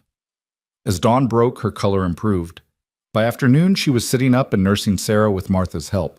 By evening, Dr. Hartwell pronounced her out of danger, though he warned that another pregnancy might be fatal. "No more children," the doctor said bluntly to Silas in the hallway. "Mrs. Redmond is strong, but she's not indestructible. Another difficult birth could kill her." Then there won't be another birth, Silas replied. 2 children is enough. But when he returned to the bedroom and found Evelyn sitting up with Sarah in her arms and Thomas climbing onto the bed beside them, he felt the sharp ache of loss even as he celebrated their survival. 2 children when he'd wanted a house full. 2 when he dreamed of a dynasty. Evelyn saw it in his face. You wanted more. I want you alive more than I want more children. Silas sat carefully on the edge of the bed. Dr. Hartwell says, I know what he says. I heard. She looked down at Sarah's tiny face. I'm sorry, Silas. For what? For nearly dying to give me a daughter? He tilted her chin up gently. You have nothing to apologize for, Evelyn. Nothing. We have 2 healthy children and each other. That's more than I ever expected to have. But your empire can be run by Thomas when he's grown, or Sarah, if she has the mind for it, or we can sell it off and live comfortably on the proceeds. Silas's voice was fierce. I don't care, Evelyn. None of it matters if you're not here to share it with me. Tears spilled down her cheeks. You love me. I love you, he confirmed, the words easier now that he'd admitted them. I've loved you for months, probably. I was just too stubborn to acknowledge it. Why now? Because I almost lost you. Because I realized that everything I've built, the land, the cattle, the horses, all of it, means nothing without you. He kissed her forehead gently. You're my partner in everything, Evelyn. But more than that, you're my love. The only one I've ever had. The only one I'll ever want. That's the most romantic thing you've ever said to me. Don't get used to it, Silas replied, but he was smiling through his own tears. I'm still not good at pretty words. No, Evelyn agreed, reaching up to touch his face. But you're getting better at honest ones. And I love you too, Silas Redmond. I think I have for a while. I was just too practical to say it. They sat together like that, their children between them, and acknowledged what their dollar transaction had become. Not just a partnership, not just a convenient arrangement, but something far more valuable and far more dangerous. Love. Messy and complicated and absolutely essential. The foundation for everything they would build together in the years to come. Recovery was slow and painful, a fact that frustrated Evelyn more than the physical discomfort itself. She'd always prided herself on strength and capability, and now she found herself weak as a kitten, dependent on others for basic tasks. Martha brought meals to the bedroom. Mrs. Chen handled the baby's washing and changing when Evelyn was too exhausted to manage. Even Thomas, barely 2 years old, seemed to understand something was wrong with Mama, climbing carefully onto the bed to pat her hand with his chubby fingers. Better? He'd ask hopefully, and Evelyn would force a smile and assure him that yes, Mama was getting better. But privately, to Silas, she admitted her fears. What if I can't do it anymore? She said one night, her voice barely above a whisper. Sarah was asleep in her cradle, and Thomas had been settled in the nursery down the hall. What if I can't manage the household, can't help with the horses, can't be the partner you need? Silas, who'd been reading breeding records by lamplight, set the papers aside immediately. You nearly died 3 weeks ago, Evelyn. The fact that you're conscious and talking is a miracle. The rest will come. But what if it doesn't? What if this is who I am now? Weak and useless? You're neither of those things. He moved to sit beside her on the bed, taking her hand carefully. You're healing. That takes time.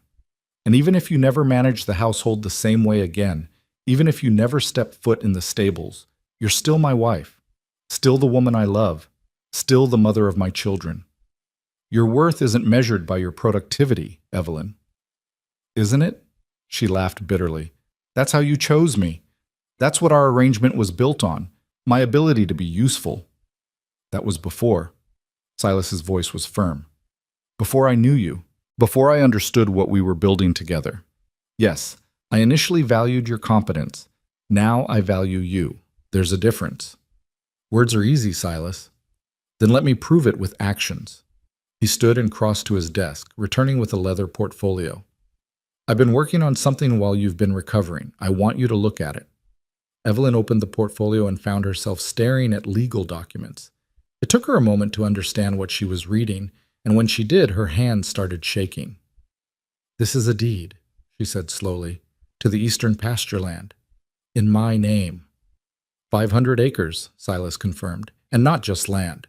The documents behind it establish your personal ownership of the horse breeding program, separate from my cattle operations. You'll have full authority over breeding decisions, sales, profits. It's yours, Evelyn, not ours. Yours. I don't understand. Why would you?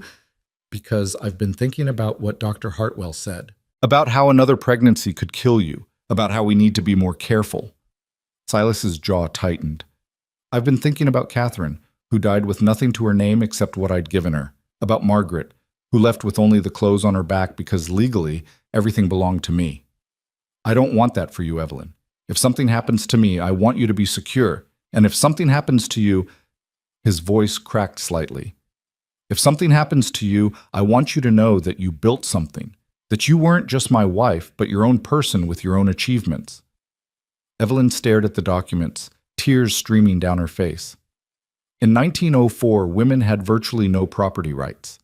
Everything she'd built, everything she'd contributed, legally belonged to Silas.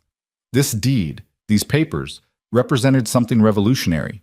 Acknowledgement of her as an equal partner, not just in word but in law. This is the most extraordinary gift anyone has ever given me, she whispered. It's not a gift. It's recognition of what you've earned. Silas sat beside her again. You transformed my breeding program, Evelyn. The reputation we're building, the quality of our stock, the prices we're commanding, that's your doing as much as mine. Maybe more. You deserved a profit from your own work. Society will think you're mad, giving land and business ownership to your wife. Society thought we were mad for getting married at all, Silas interrupted. I stopped caring about society's opinion when I paid $1 for the best thing that ever happened to me. Evelyn set the portfolio aside carefully and reached for him, pulling him into an embrace that was awkward given her weakness but desperately needed. I love you, she said fiercely. I love you so much it terrifies me. Good, Silas murmured against her hair. Because you terrify me too, in the best possible way.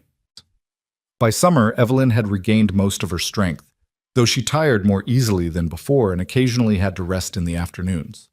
But her mind was as sharp as ever, and she threw herself into developing the horse breeding program with renewed passion. The deed in her name wasn't just a symbol, it was a responsibility she took seriously. She began keeping meticulous records, tracking not just physical traits, but behavioral patterns across bloodlines. She corresponded with breeders in other states, exchanging information and expanding her knowledge. She visited other ranches to observe their methods, occasionally taking Thomas with her, teaching him to evaluate horses even at his young age. That one's too nervous, Thomas would announce solemnly, pointing at a skittish mare, and Evelyn would smile because he'd learned to recognize the same signs she looked for. The breeding program flourished under her management. Within a year, Redmond horses were commanding premium prices across 3 states, known for their exceptional combination of beauty and trainability. Buyers specifically requested to work with Mrs. Redmond, and Evelyn found herself negotiating deals that would have been impossible for most women. But success bred resentment, especially from men who didn't appreciate a woman operating so visibly in what they considered male territory. The crisis came in the spring of 1906, when 3 valuable horses disappeared from the Redmond stables overnight. The theft itself was serious enough, but what happened next nearly destroyed everything they'd built. Silas was in Omaha on business when it happened, leaving Evelyn to handle the situation. She immediately notified the sheriff, organized search parties, and offered a substantial reward for information leading to recovery of the animals. The horses were found 3 days later at a ranch 40 miles south, and the owner, a man named Jack Dalton who'd competed unsuccessfully with Redmond stock at various shows, claimed he'd purchased them legitimately. I have a bill of sale, Dalton insisted, producing a document with what appeared to be Silas's signature. Paid $500 for the 3 of them, fair and square. The sheriff examined the bill of sale dubiously. This looks like Mr. Redmond's signature, but it's forged, Evelyn said flatly. She'd brought the ranch's financial records with her. We have no record of this transaction, no corresponding payment, and more importantly, those horses aren't for sale. They're breeding stock. Maybe your husband made a private deal and didn't tell you about it, Dalton suggested with a smirk. Maybe he doesn't share all his business with his wife. My husband shares everything with me, Evelyn replied coldly. We're partners. And even if he had decided to sell breeding stock, which he wouldn't do without consulting me, he'd never accept such a ridiculously low price. Those 3 horses are worth at least $2,000 combined. That's quite a claim, Mrs. Redmond. Got proof of their value? Evelyn produced another set of documents, breeding records, lineage information, sales comparisons. She'd come prepared, and Dalton's smirk began to fade as she systematically demolished his story. But the sheriff looked uncertain, clearly uncomfortable with the situation. This is a serious accusation, he said carefully. Horse theft's a hanging offense in some places. You're saying Mr. Dalton here is a thief based on your word against his bill of sale? I'm saying someone forged my husband's signature and sold stolen property to Mr. Dalton, Evelyn corrected. Whether Mr. Dalton was complicit in the theft or merely a buyer of stolen goods, I can't say. But those horses are ours, and we want them back. The matter went to court, which should have been straightforward, but Dalton's lawyer was clever, and he made the case about Evelyn rather than the stolen horses. Gentlemen of the jury, he said smoothly during his opening statement, we have here a woman who claims to manage a breeding operation, a woman who presumed to conduct business negotiations, handle financial records, and make decisions about valuable property. But is Mrs. Redmond actually competent to make such claims? Or is she a woman who's overstepped her bounds, perhaps made mistakes she's now trying to cover by accusing an innocent man of theft?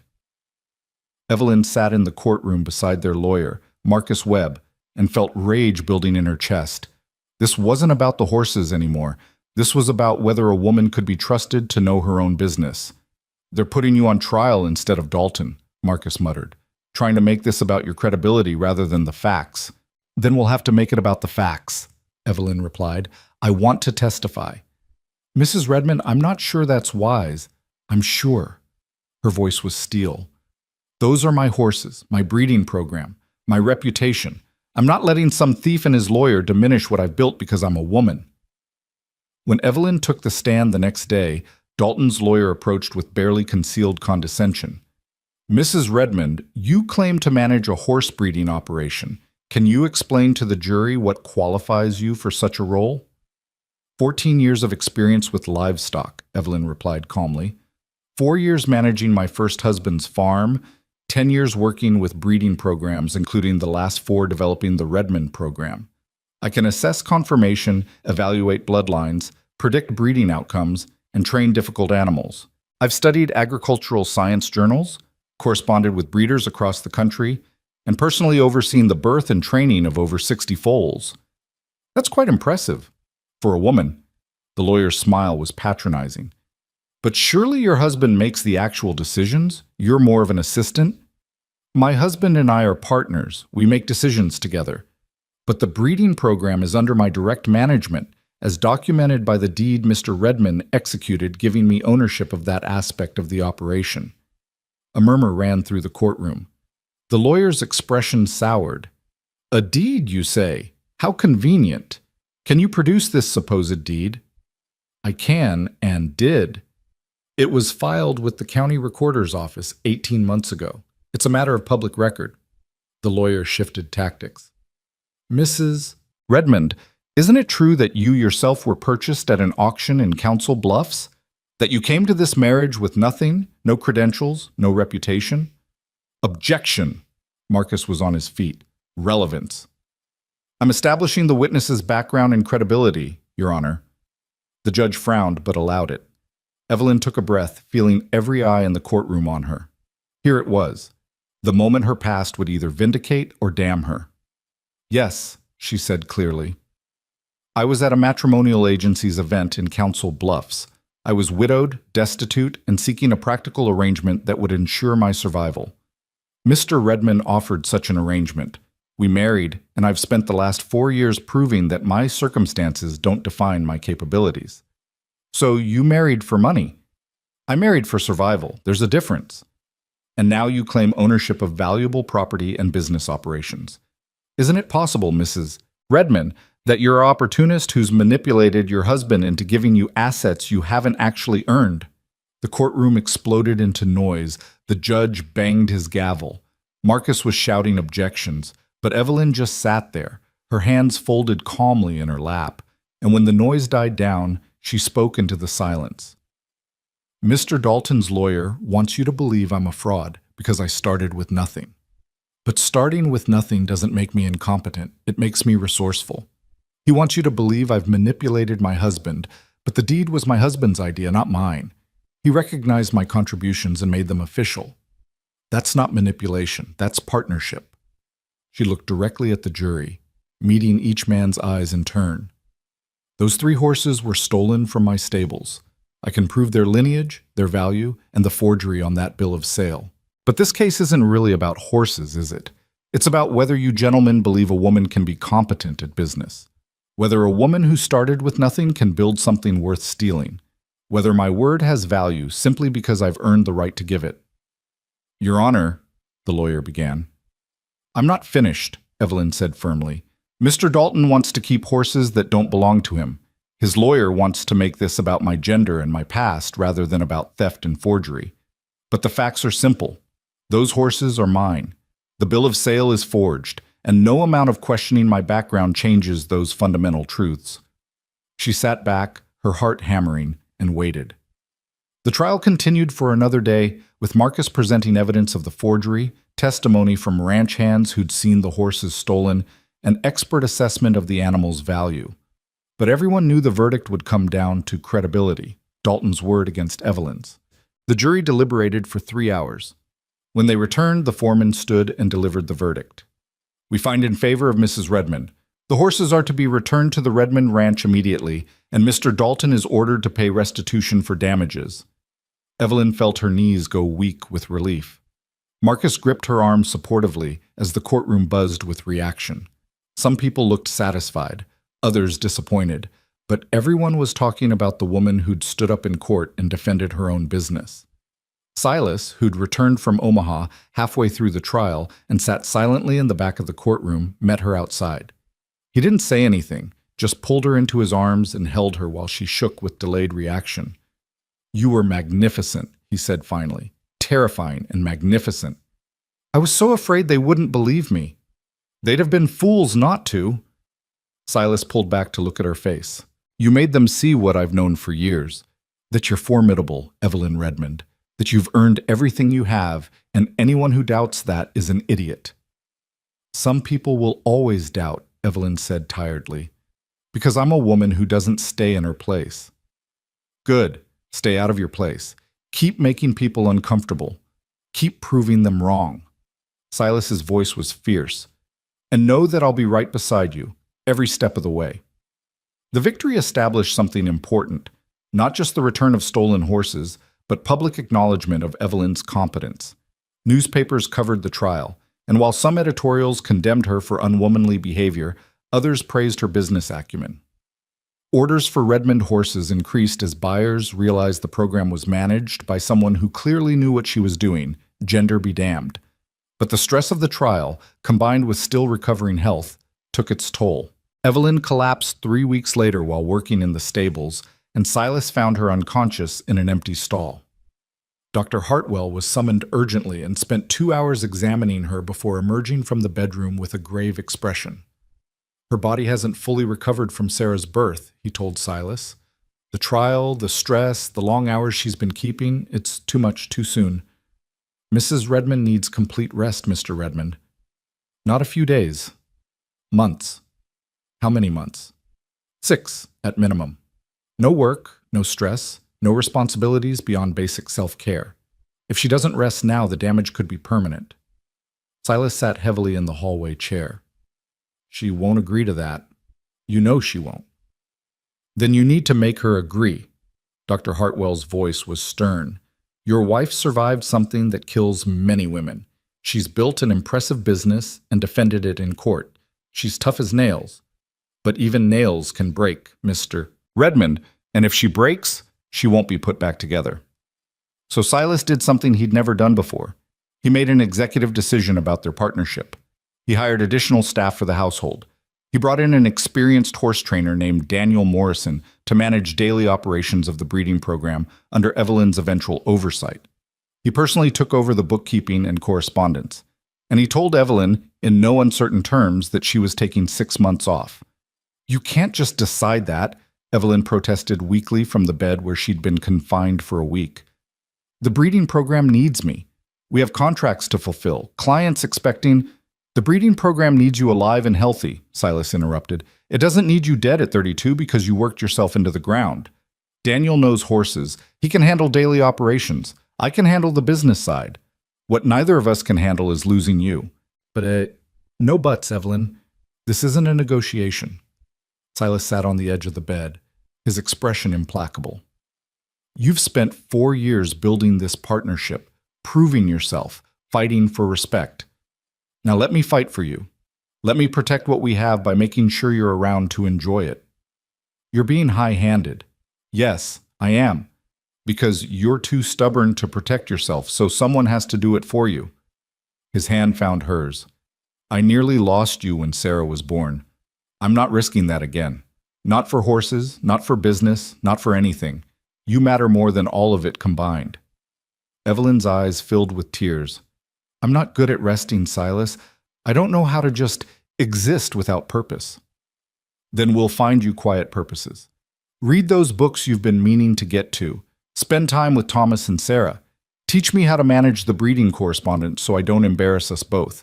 But you're resting, Evelyn. That's final. So she rested, and it nearly drove her mad. The first month was the worst. She lay in bed or sat in the chair by the window, watching the ranch operations continue without her, feeling useless and unnecessary. Thomas would visit, bringing her flowers and chattering about horses.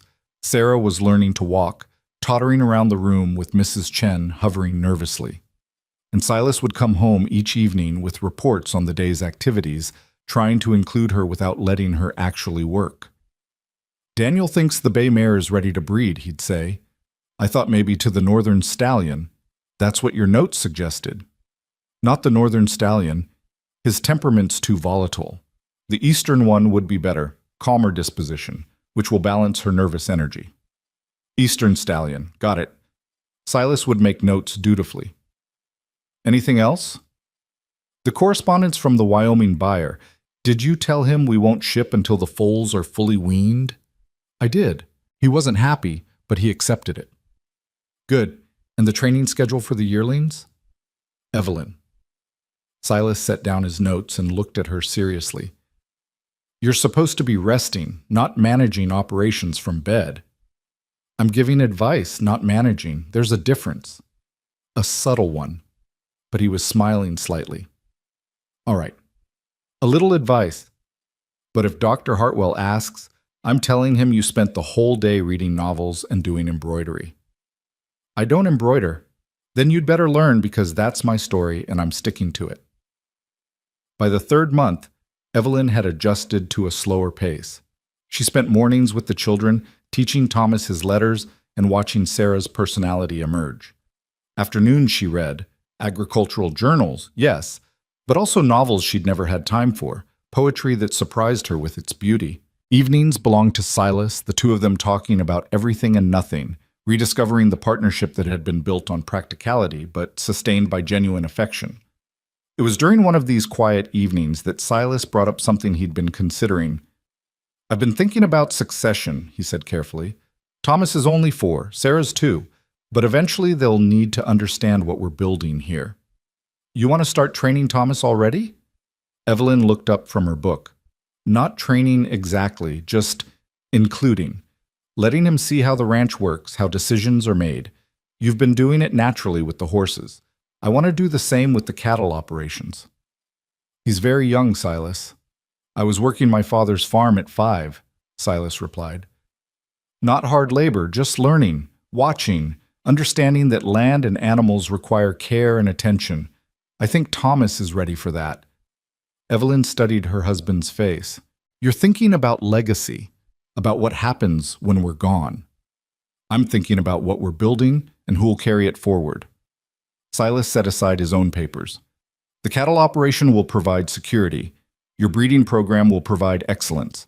Together, they'll give our children choices. They can run one or both operations, or they can sell and pursue other interests. But they should understand what they're inheriting. And Sarah? Evelyn asked quietly. What role do you see for her? Whatever role she wants. Silas's answer was immediate. You've shown me that capability isn't limited by gender, Evelyn. If Sarah has the mind for ranching, she'll ranch. If she wants something else, we'll support that too. The same goes for Thomas. I'm not building a prison, I'm building opportunities.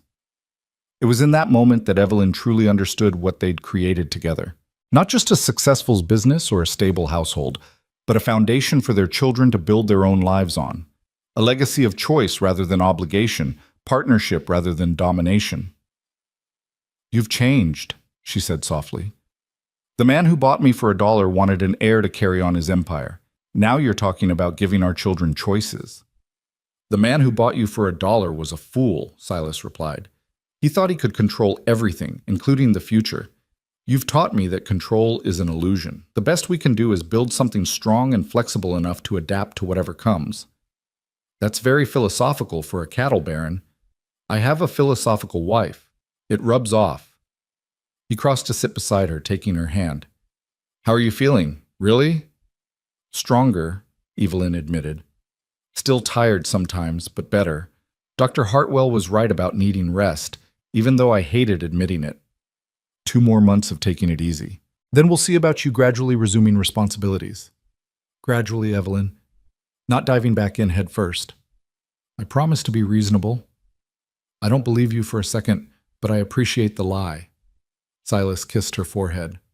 Come on, let's go check on the children before bed. Thomas has been teaching Sarah some very creative curse words he learned from the ranch hands, and I want to see the damage before Mrs. Chen reports it. They walked together through the house that had started as an empty monument to ambition and become a home full of life and noise and possibility.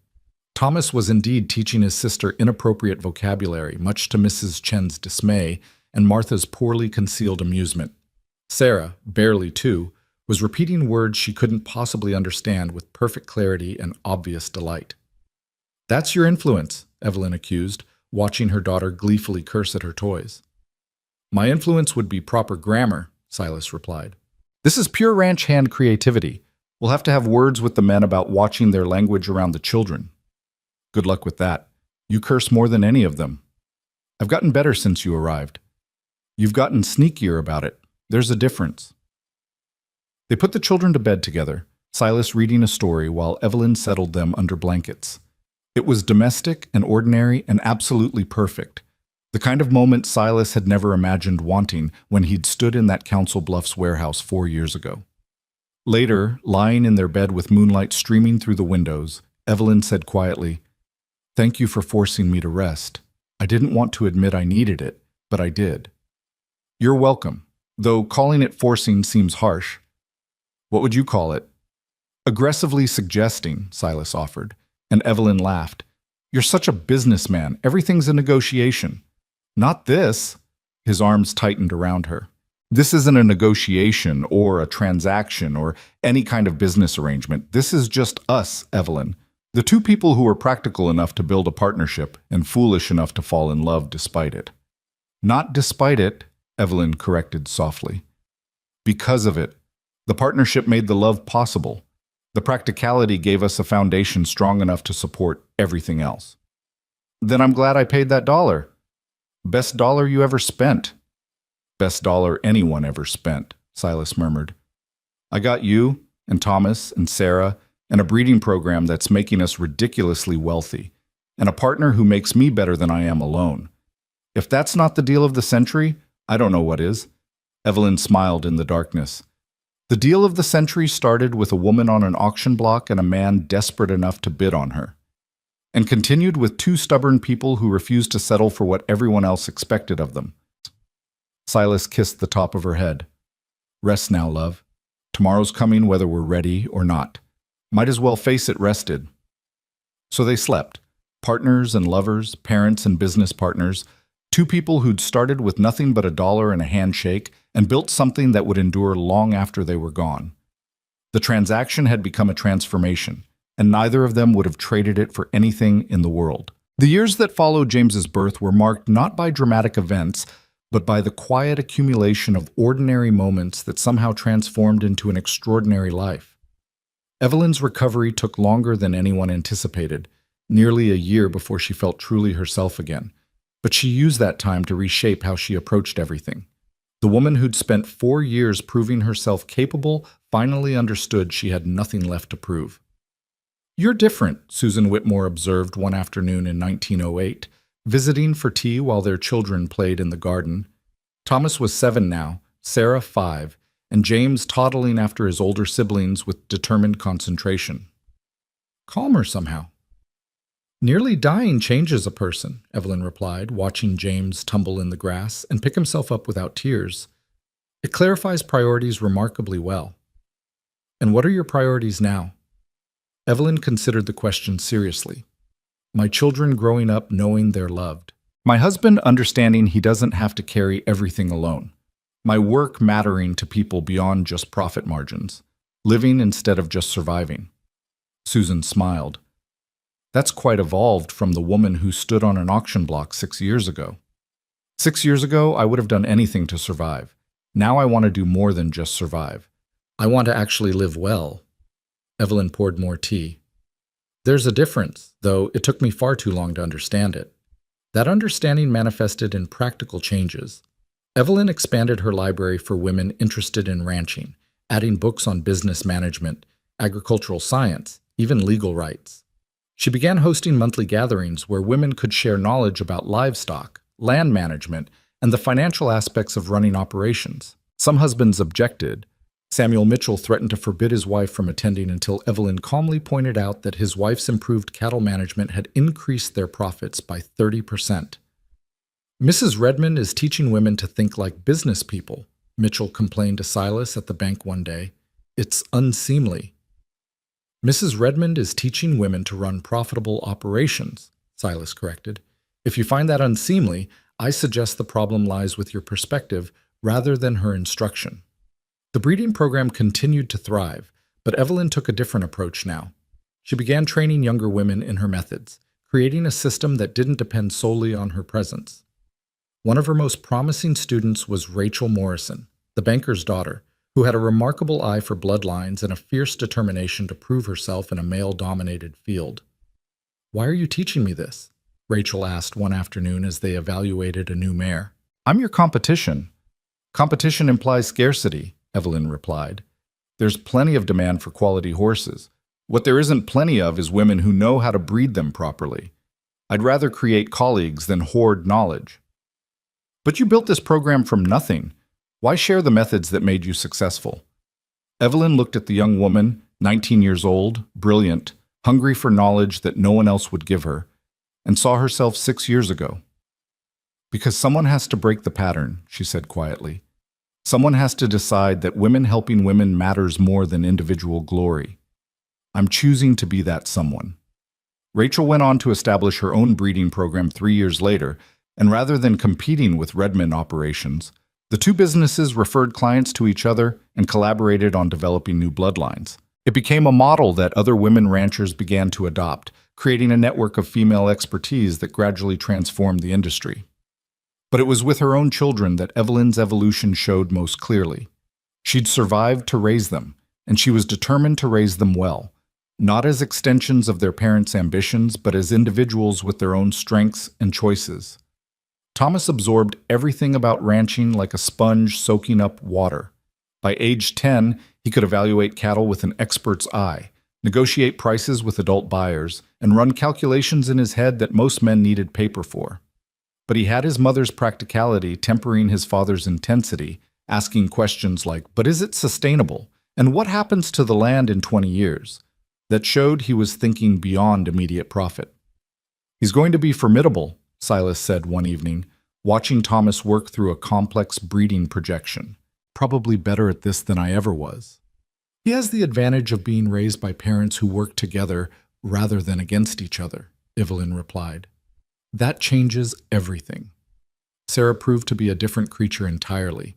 She had no interest in cattle or horses, but she devoured books the way Thomas devoured ranching knowledge. By age 8, she was reading at a level that shocked her tutors and asking questions about history and science that most adults couldn't answer. "I want to go to university," Sarah announced at age 11, as if this were a perfectly reasonable goal for a girl. I want to study medicine and become a doctor. The silence around the dinner table was absolute. Thomas looked shocked. James, only 6, didn't understand why this was extraordinary, and Silas and Evelyn exchanged a long look that communicated volumes. That will be difficult, Silas said finally. Most medical schools don't accept women. Some do, Sarah countered. I researched it. There's one in Philadelphia and another in Boston. Both accept qualified female applicants. Sarah, Evelyn said gently, even if you got in, you'd face enormous prejudice. Female doctors aren't taken seriously. You'd spend your whole career fighting for respect. Like you did? Sarah's eyes were bright with challenge. You built a breeding program when everyone said women couldn't. You defended it in court when they tried to steal from you. You taught other women when men said you shouldn't. How is me becoming a doctor different? Evelyn looked at her daughter, fierce, brilliant, unbending, and felt her throat tighten. It's not different, she admitted. It's exactly the same. And if you want it, truly want it, we'll find a way to make it happen. Evelyn, Silas began. No, she cut him off firmly. We didn't raise our children to settle for what's expected. We raised them to pursue what they're capable of. If Sarah wants to be a doctor, we support that. I'll face the same prejudice you faced, Sarah said seriously. Maybe worse. But Mama, you showed me that prejudice can be overcome with competence and determination. You showed me that being a woman doesn't mean accepting limitations others try to impose. I also showed you that fighting those battles is exhausting and painful, Evelyn replied. I want you to understand what you're choosing, Sarah. It won't be easy. Nothing worth doing ever is. Sarah's words could have come from either parent.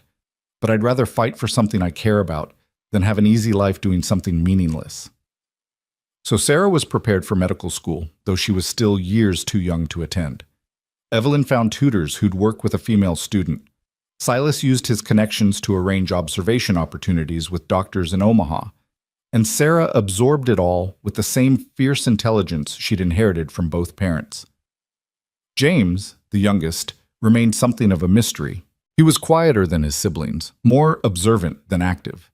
He'd sit for hours watching his father work or his mother train horses, absorbing everything but revealing little of his own thoughts.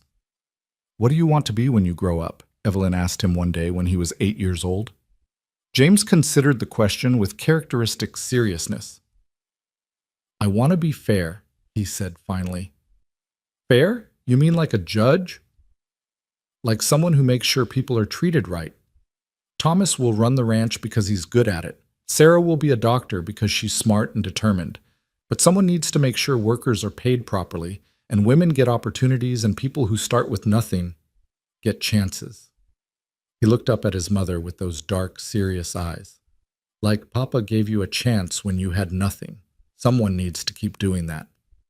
Evelyn pulled her youngest son into her arms and held him while her heart cracked open. This child who'd nearly cost her everything, who she'd fought so hard to bring into the world, he'd inherited the best parts of both his parents. Silas's determination paired with her empathy, her practicality combined with his underlying sense of justice. Then you'll be fair, she promised. Whatever that looks like when you're grown, we'll help you become it. The children grew and the ranch grew with them. Not in the explosive expansion Silas had once envisioned, but in sustainable, thoughtful development. Thomas gradually took over more cattle operations as Silas stepped back, bringing fresh ideas while respecting established methods. The breeding program remained Evelyn's domain, though she continued training other women to carry the work forward. It was in 1916, when Thomas was 15 and already running significant portions of the cattle operation, that Silas fell ill. It started as a persistent cough he dismissed as nothing. By the time Dr. Hartwell, now in his 70s but still practicing, examined him, the pneumonia had settled deep in his lungs, the same lungs that had been weakened by years of brutal winters and prairie dust. He needs complete rest, Dr. Hartwell told Evelyn bluntly. No work, no stress, no getting out of bed until this passes. And Mrs. Redmond, it may not pass. At his age, with his history, pneumonia like this can be fatal. Evelyn, now 42 years old and stronger than she'd been in years, simply nodded and began organizing the household for crisis.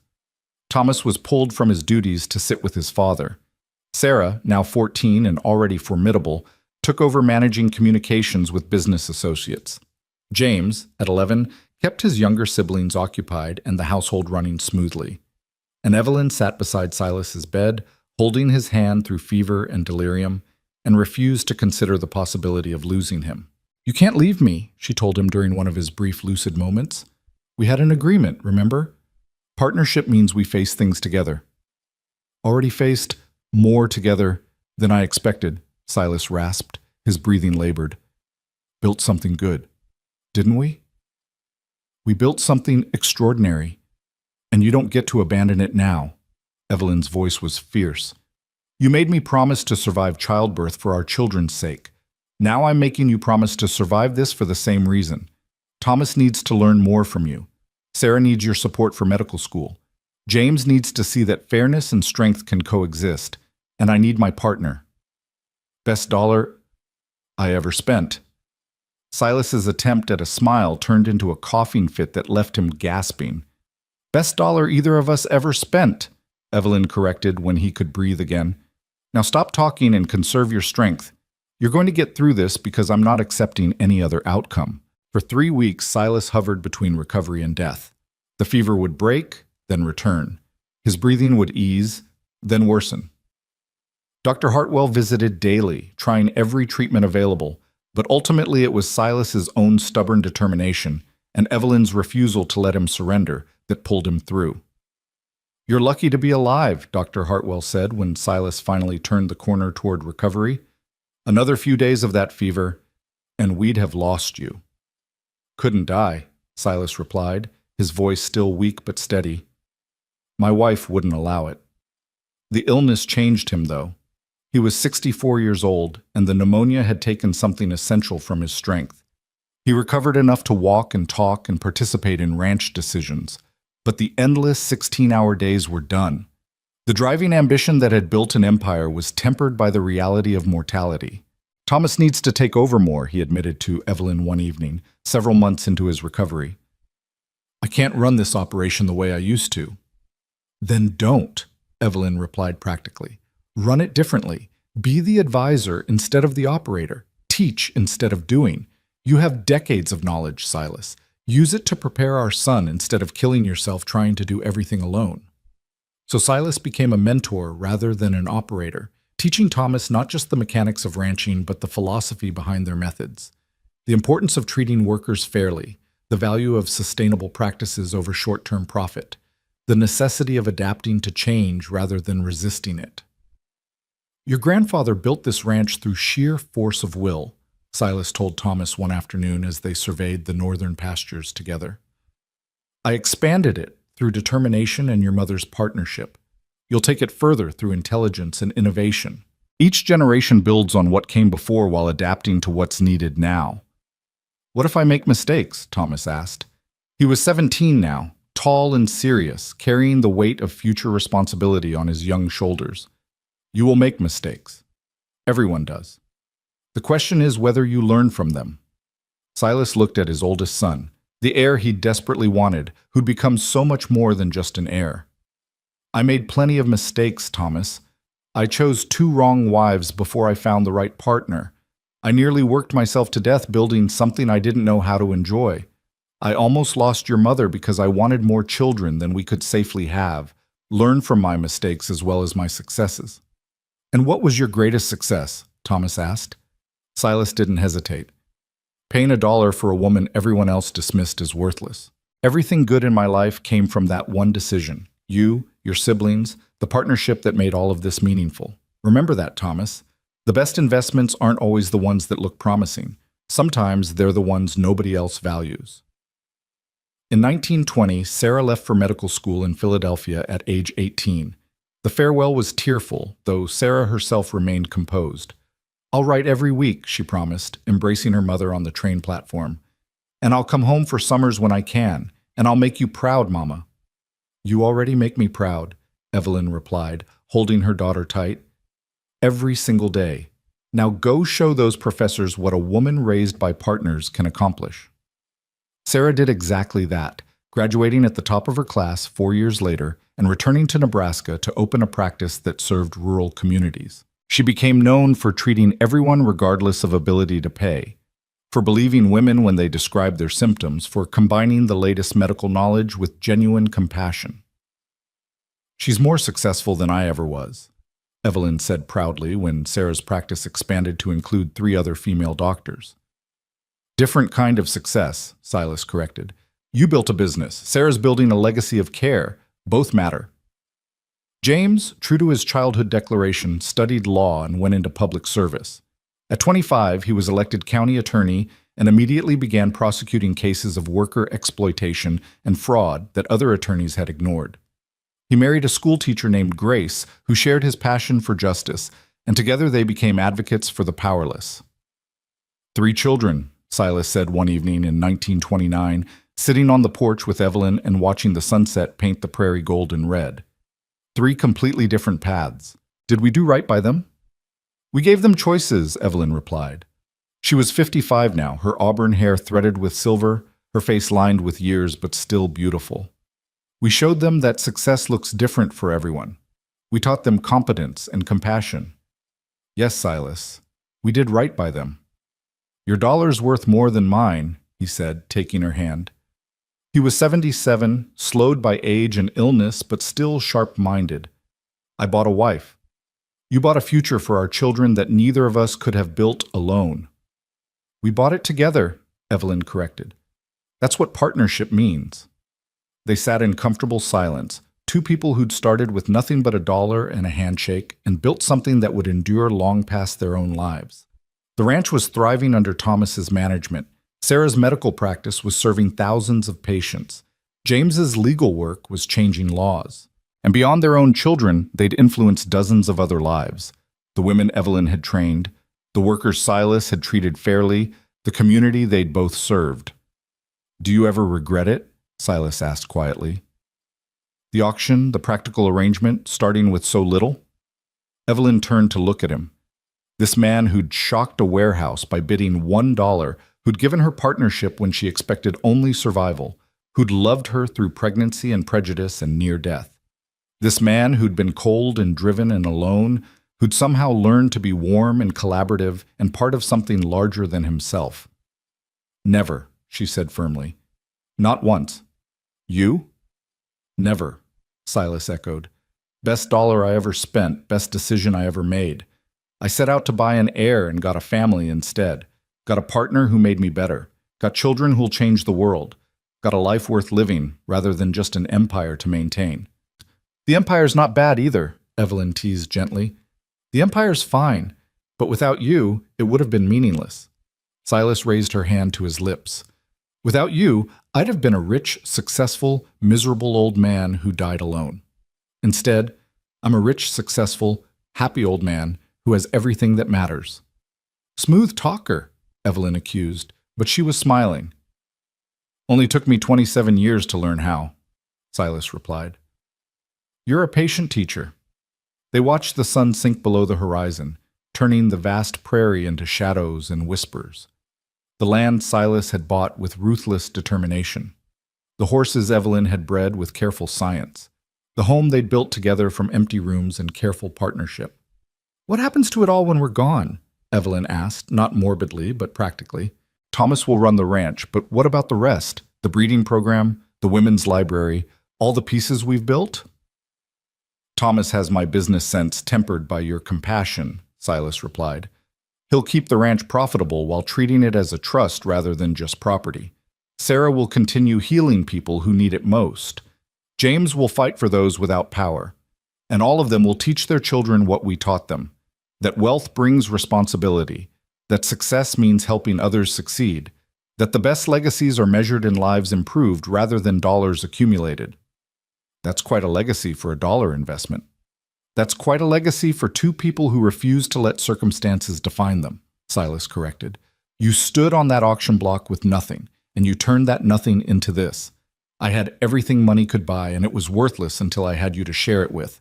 Together, we built something that'll outlast us both." He was right, though neither of them would live to see how right he was.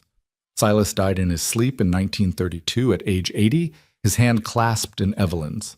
He went peacefully, a man who'd made peace with his past and created a future he was proud of. The funeral drew people from across 3 states: business associates, ranch workers, families whose lives had been changed by his fairness and Evelyn's generosity. He was a hard man, Thomas said in his eulogy, but a fair one. He demanded excellence and rewarded it appropriately. He built an empire not through exploitation, but through partnership, with his workers, with his wife, with everyone who contributed to his success. That's why this ranch will endure. He built it on foundations that last. Evelyn listened to her son praise his father and felt the loss settle into her bones. 28 years of partnership ended. But what a 28 years it had been. What a life they'd built together from that unlikely beginning. She lived another 14 years without him, managing the breeding program and the women's library, watching her grandchildren grow, supporting her children's various ventures. She expanded the library to include not just agricultural knowledge, but history, science, literature. She funded scholarships for young women seeking education. She became, in her own right, a force for change in a region that had once dismissed her as worthless. When reporters interviewed her, and they did, increasingly, as the auction bride story became famous, she always spoke honestly about her beginnings. "I was purchased for $1, she'd say without shame. I could have let that define me as worthless. Instead, I chose to see it as an investment I needed to earn a return on. So I worked, and I proved myself, and I built something that mattered. Not despite my circumstances, but because of them. Because starting with nothing means you understand the value of everything." "And Mr. Redman?" they'd ask. "What was he like?" "He was a hard man who learned to be soft in the right moments," Evelyn would reply, her eyes distant with memory. "A driven man who learned when to rest. A lonely man who learned to open his heart. He started as my employer and became my partner, and ended as my love. The progression wasn't smooth, but it was real. That's what mattered. It was real." In 1944, Sarah came to visit her mother, who was now 70 years old and increasingly frail. They sat in the library Evelyn had built, surrounded by books and memories. "Mama, I've been asked to write an article about women in medicine," Sarah said. "They want me to include your story as inspiration." "May I?" "My story?" Evelyn looked surprised. "I'm not a doctor." "No, but you're a woman who built a successful business when that was considered impossible, who defended her work in court, who trained other women to follow in her footsteps, who showed daughters like me that we didn't have to accept limitations others tried to impose. That's worth writing about." Evelyn considered this. "Will you tell the truth? All of it? The auction, the practical arrangement, the fact that your father and I married for survival rather than love?" "I'll tell the truth," Sarah promised, "including the fact that you turned survival into something extraordinary, that practical arrangements can become love stories, that starting with $1 doesn't determine your ending." "Then yes," Evelyn agreed. "Tell the story. If it helps one woman believe she's worth more than what others value her at, it's worth sharing." The article was published in a major medical journal and picked up by newspapers across the country. "The Dollar Bride: How One Woman's Refusal to Accept Her Circumstances Changed the American West." It told the story honestly. The auction, the bargain, the partnership, the legacy. Letters poured in from women who'd read the story and felt inspired. Women stuck in bad marriages who found courage to leave. Women starting businesses who drew strength from Evelyn's example. Women fighting for education or property rights or simple respect who saw that change was possible. "You've become famous," Thomas said, visiting with his own children to show grandmother the newspaper articles. "I've become useful," Evelyn corrected. "There's a difference. Fame is about attention. Usefulness is about impact. I'd rather be useful." "You're both," her grandson said. He was 16, already working the ranch, already showing the Redmond combination of intelligence and integrity. "You're famous because you were useful first. That's the legacy you and Grandpa built." Evelyn Redmond died peacefully in her sleep on a warm September night in 1946, at age 72. She was surrounded by her children and grandchildren, in the house where she'd spent more than 4 decades building a life that mattered. Her funeral was even larger than Silas's had been. The governor attended. Dozens of women whose lives she'd influenced came to pay respects. Her children spoke of her strength, her wisdom, her refusal to be diminished by circumstance. But it was James, the youngest, who captured her essence best. My mother was purchased for $1 at a time when women were valued less than livestock, he said, his voice carrying across the crowded church. She could have accepted that valuation. She could have lived quietly, grateful for survival, never pushing for more. Instead, she built a breeding program that changed the industry. She trained women who went on to build their own successes. She raised children who believed in justice and compassion. She turned $1 into a legacy that will echo for generations. He paused, looking at the simple casket where his mother lay. The world told her she was worthless. One man disagreed and paid $1 to prove it. Together, they built something extraordinary. Not just a successful business, but a model for partnership, for treating people with dignity, for refusing to accept that circumstances define destiny. That's her legacy. That's what we carry forward. The ranch continued under Thomas's management, then his children's, growing more successful with each generation. Sarah's medical practice expanded into a network of rural clinics serving thousands. James's legal work led to landmark cases protecting workers' rights and women's property ownership. And the women's library Evelyn founded became a center for female education and empowerment, training generations of women in business, agriculture, and professional skills. It was renamed the Evelyn Redmond Center for Women's Advancement in 1950, and by the end of the century, it had served over 10,000 women. The story of the Dollar Bride became legend, told and retold with increasing embellishment, but the essential truth remained unchanged. Two practical people made a practical arrangement and transformed it into something extraordinary through partnership, perseverance, and the refusal to let others define their worth. In 2002, on the 100th anniversary of that auction in Council Bluffs, the Redmond family gathered to commemorate their founding. They stood in the library that bore Evelyn's name, surrounded by portraits of the woman who'd started with nothing and built everything. Thomas's great-granddaughter, herself a successful rancher, addressed the gathering. 100 years ago, my great-great-grandmother stood on an auction block and was purchased for $1. Today, the enterprise she helped build is worth millions. The breeding program she founded is nationally recognized. The Women's Center that bears her name has changed thousands of lives. But the real legacy isn't measured in dollars or awards or recognition. She gestured to the crowd, ranchers and doctors and lawyers and educators, men and women of all ages, all connected to the Redmond legacy in some way. The real legacy is this: a family that believes in partnership over domination, a business that treats workers with dignity, a community that gives women opportunities, a tradition of using wealth to create more opportunities rather than just accumulating more wealth. That's what $1 bought. That's what two people built together, and that's what we're called to carry forward. Not the empire they created, but the values they embedded in its foundation. The gathering raised glasses to Evelyn and Silas Redmond, to the partnership that started with $1 and ended with a dynasty, to the proof that worth isn't determined by price tags, but by what people choose to build with whatever resources they're given. And somewhere, in whatever place souls go when bodies wear out, two people who'd started as strangers, become partners, evolved into lovers, and ended as legends looked down on their legacy and were satisfied. They'd paid $1 for survival and earned a lifetime of meaning. They'd started with nothing but determination and built something that would endure for generations. They'd refused to accept the limitations others imposed, and in doing so, expanded possibilities for everyone who came after. The dollar had long since been spent, lost to time and history.